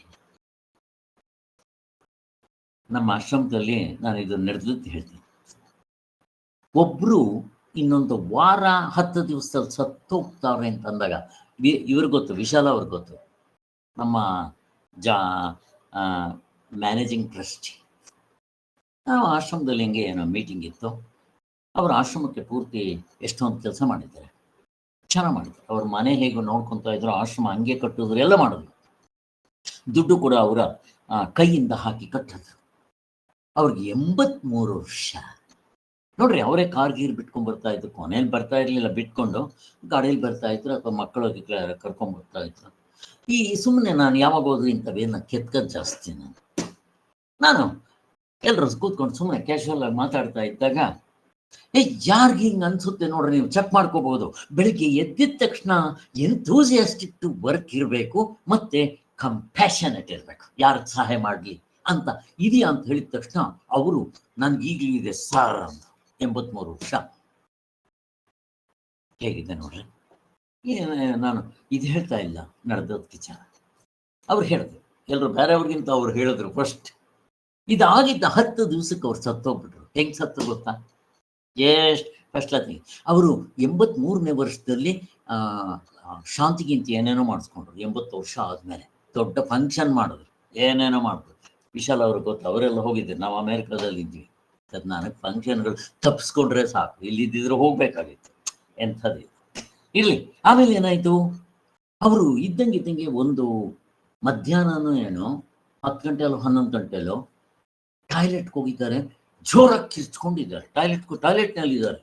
ಮನೆಯವರೆಲ್ಲ ಹೋಗಿ ನೋಡಿದ್ದಾರೆ. ಆಮೇಲೆ ಕೊನೆಗೆ ಅವ್ರನ್ನ ಕರ್ಕೊಂಡ್ಬಂದು ಮಲಗಿಸಿದ್ದಾರೆ.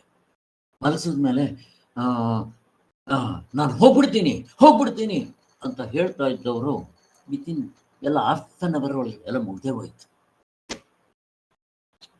ನಾನಿರಲ್ಲ ಅವ್ರ ಬಾಯಿನಲ್ಲಿ ಬಂದಿನ ಮಾತು. ಸ್ವಾಮಿ, ಬಿಲೀವ್ ಇಟ್ ಆರ್ ನಾಟ್, ಶಾಸ್ತ್ರ ಏನು ಓದಿಲ್ಲ. ಶಾಸ್ತ್ರದ ವಿಚಾರ ನಾವು ಹೇಳಿದ್ರು ಕೇಳ್ತಾ ಇದ್ರು ಅಷ್ಟೇ. ಆದ್ರೆ ನಿಯತ್ತಿಂದ ಕೆಲಸ ಮಾಡ್ತಾ ಇದ್ರು. ಅವ್ರಿಗೇನಂತ ಹೆಸರು ಬೇಕಾಗಿರ್ಲಿಲ್ಲ, ಬಿರುದು ಬೇಕಾಗಿರ್ಲಿಲ್ಲ, ಮೆಚ್ಕೋಬೇಕಾದ್ರೆ ಆ ಥರದ್ದು ಅಷ್ಟಿರ್ಲಿಲ್ಲ. ಕರ್ಮಯೋಗದ ಬಂದು ಸ್ವಲ್ಪ ಪಾಲನೆ ಮಾಡ್ತಾ ಇದ್ರು. ಎಷ್ಟು ಆನಂದವಾಗಿ ಹೋದ್ರಪ್ಪ ಸಾವು.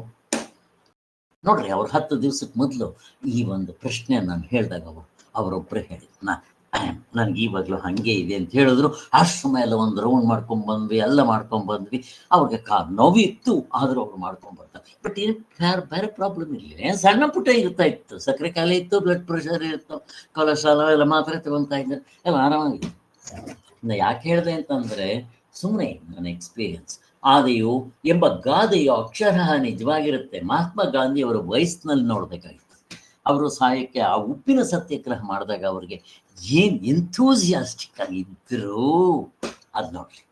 ಕೊನೆವರೆಗೂ ಗಾಂಧೀಜಿ ಹೇಗಿರ್ತಾ ಇದ್ರು, ಜೈಲಿನಲ್ಲಿದ್ದರೂ ಕೂಡ ಅವರು 3 ಹೊತ್ತು ತಮ್ಮ ಕೆಲಸವನ್ನು ಮಾಡ್ಕೊತಾ ಇದ್ರು. ಅವರೇ ಯಾರಾದ್ರೂ ಏನೋ ಸಹಾಯ ಮಾಡಕ್ ಬಂದ್ರೆ ಅವರು, ಅಪ್ಪ ನಾನೇ ಆಳು, ನನಗೆ ಇನ್ನೊಬ್ಬ ಆಳು ಯಾಕೆ ಬೇಕು, ಹಂಗೆ ಹೇಳ್ತಾರೆ.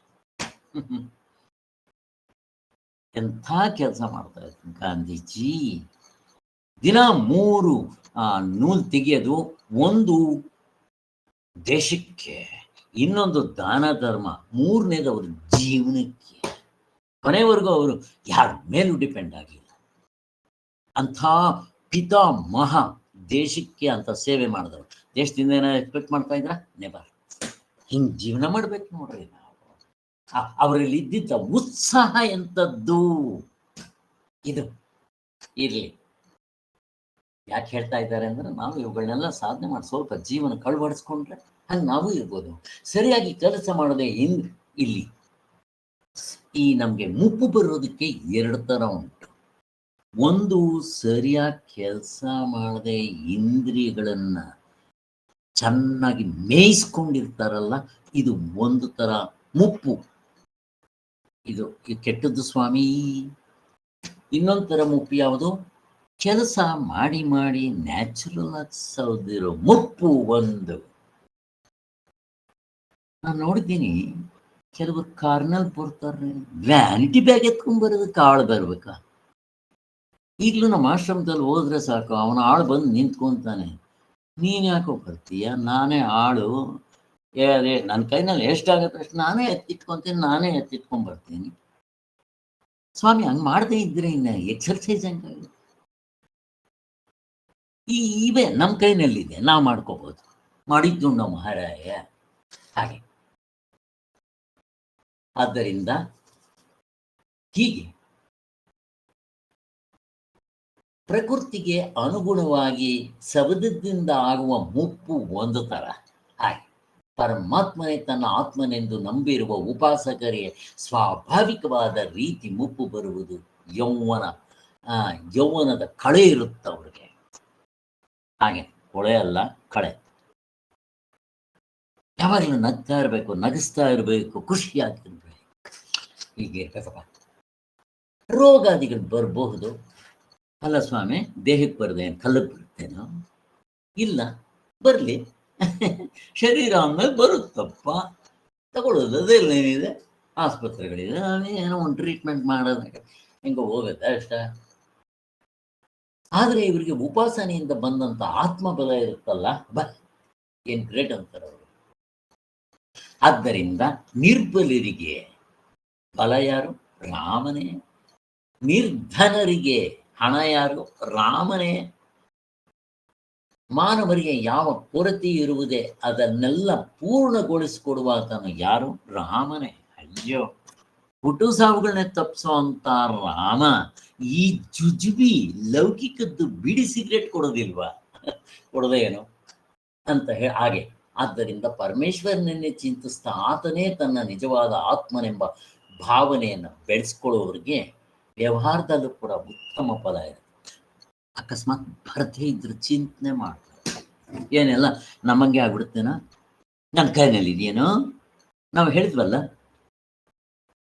ಎಷ್ಟೋ ಸಾರಿ ಹೇಳಿದ್ವಿ, ಒಬ್ಬ ರೈತ ಚೆನ್ನಾಗಿರೋ ಜಮೀನಲ್ಲಿ ಚೆನ್ನಾಗಿರೋ ಬೀಜ ಹಾಕ್ತಾನೆ, ನೀರು ಹಾಕ್ತಾನೆ, ಗೊಬ್ಬರ ಹಾಕ್ತಾನೆ, ಬೆಳೆಸ್ತಾನೆ, ಬೇಲಿ ಕಟ್ತಾನೆ, ಅದನ್ನು ಚೆನ್ನಾಗಿ ಕಾಪಾಡ್ತಾನೆ. ಯಾರ ಕೈನಲ್ಲಿದೆ? ಫಲ ಚೆನ್ನಾಗಿ ಬರುತ್ತೆ. ಜೋರಾಗಿ ಮಳೆ ಬಂತು, ಎಲ್ಲ ಕೊಚ್ಕೊಂಡು ಆಯ್ತು, ಹೇಳಿ ಏನ್ ಮಾಡ್ತೀವಿ? ಇಲ್ಲಿ ಫಲ ಆಗ್ಬೇಕಾದ್ರೆ ಬರೀ ಈ ಆಧ್ಯಾತ್ಮಿಕದ ಎಫರ್ಟ್ ಮಾತ್ರ ಸಾಲದು.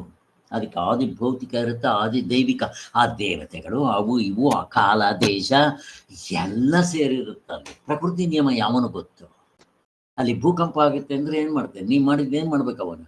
ಅದಕ್ಕೆ ನಾವು ಯೋಚನೆ ಮಾಡಕ್ಕೆ ಹೋಗ್ಬಾರ್ದು, ಅದು ಹಂಗೆ ತಗೊಳೋದು ಬರ್ಬೇಕು. ಬ್ರಹ್ಮಜ್ಞಾನಿಗಳೇ ಅನ್ಕೊಂಡಿದ್ ಕೆಲಸ ಆಗಲ್ಲ. ಹೇಳ್ದ ನಾನು ಇವಾಗ ತಾನೆ. ಹಂಗಿದ್ದಾಗ ನಮ್ಮದು ಯಾವುದು ಜುಜುಬಿ? ಆದ್ದರಿಂದ ಸರ್ವಾತ್ಮನಾದ ಭಗವಂತನೇ ನನ್ನ ಆತ್ಮ ಅನ್ನೋ ಉಪಾಸನೆ ಬಲವಾದವನಿಗೆ ಏನಂಗಿರುತ್ತೆ? ಜೈಲಿನಿಂದ ಬಿಡುಗಡೆ ಆದಂತೆ, ಜರ ಮರಣಗಳಿಂದ ಬಿಡುಗಡೆ ಆಗ್ಬಿಡ್ತಾನೋ ಅಂತ ಹೇಳ್ತಾ ಇದ್ದಾರೆ.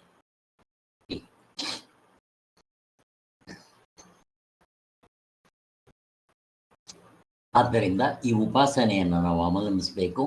ಹಾಗೆ ನಿಜವಾದ ಸ್ವಾತಂತ್ರ್ಯವು, ಸ್ವರಾಜ್ಯವು ನಮ್ಮದಾಗುವುದು ಅಂತ ಹೇಳ್ತಾ ಇದ್ದಾರೆ. ಶ್ರೀರಾಮ ಎಂಬ ಪರಮೇಶ್ವರನ ನಾಮವನ್ನ ಅಲ್ಲ, ನಾವು ಮೊದಲು ನನಗೆ ಚೆನ್ನಾಗಿ ಜ್ಞಾಪಕ ಇದೆ. ಈಗ ಅವೆಲ್ಲ ಯಾರು ಮಾಡೋದೇ ಇಲ್ಲ. ಹಾಯ್ ರಾಮಾಯಣ, ಹಾಯ್ ಏನಾದ್ರು ನನಗೆ ಯಾರಾದರೂ ಹಾಯ್ ನಾನು ಜೈ ಶ್ರೀರಾಮ್ ಅಂತ ಮೊದಲು ನಾನು ಹಂಗೆ ಅಂತ ಇದ್ದೆ. ಅದೇನು ಹಾಯ್ ಅನ್ನೋದು? ಹಿಂದೆ ನಾವು ಕಾಗದ ಬರೆಯುವಾಗ ನಾವು ಓಂ ಅಂತ ಮೇಲ್ ಬರೆದು ಆಮೇಲೆ ಜೈ ಶ್ರೀರಾಮ್ ಅಂತ ಬರೆದು ನಾವು ಕ್ಷೇಮವಾಗಿದ್ದೀವಿ, ದೇವರ ಆಶೀರ್ವಾದದಿಂದ ನೀವು ಕ್ಷೇಮವಾಗಿರುತ್ತೆ ಅಂತ ಅನ್ಕೊಂಡಿರ್ತೀನಿ.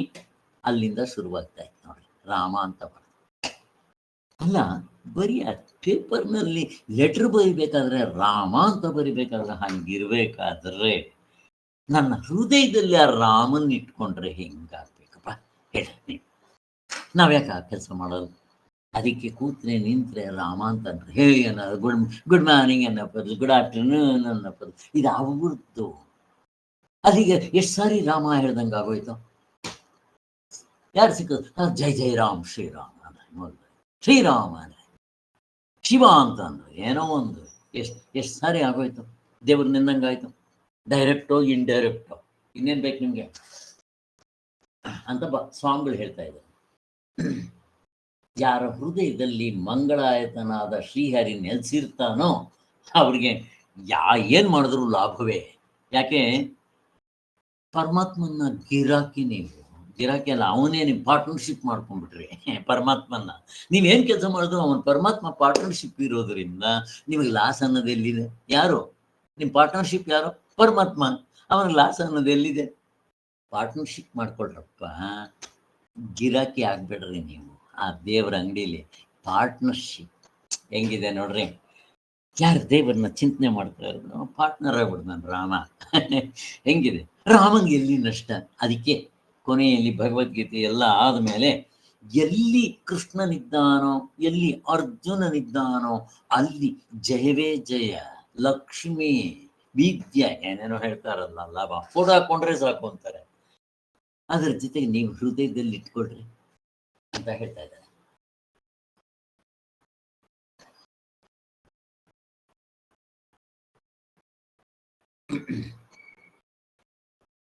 ಆಗ ಅವನು ಅಜೇಯ.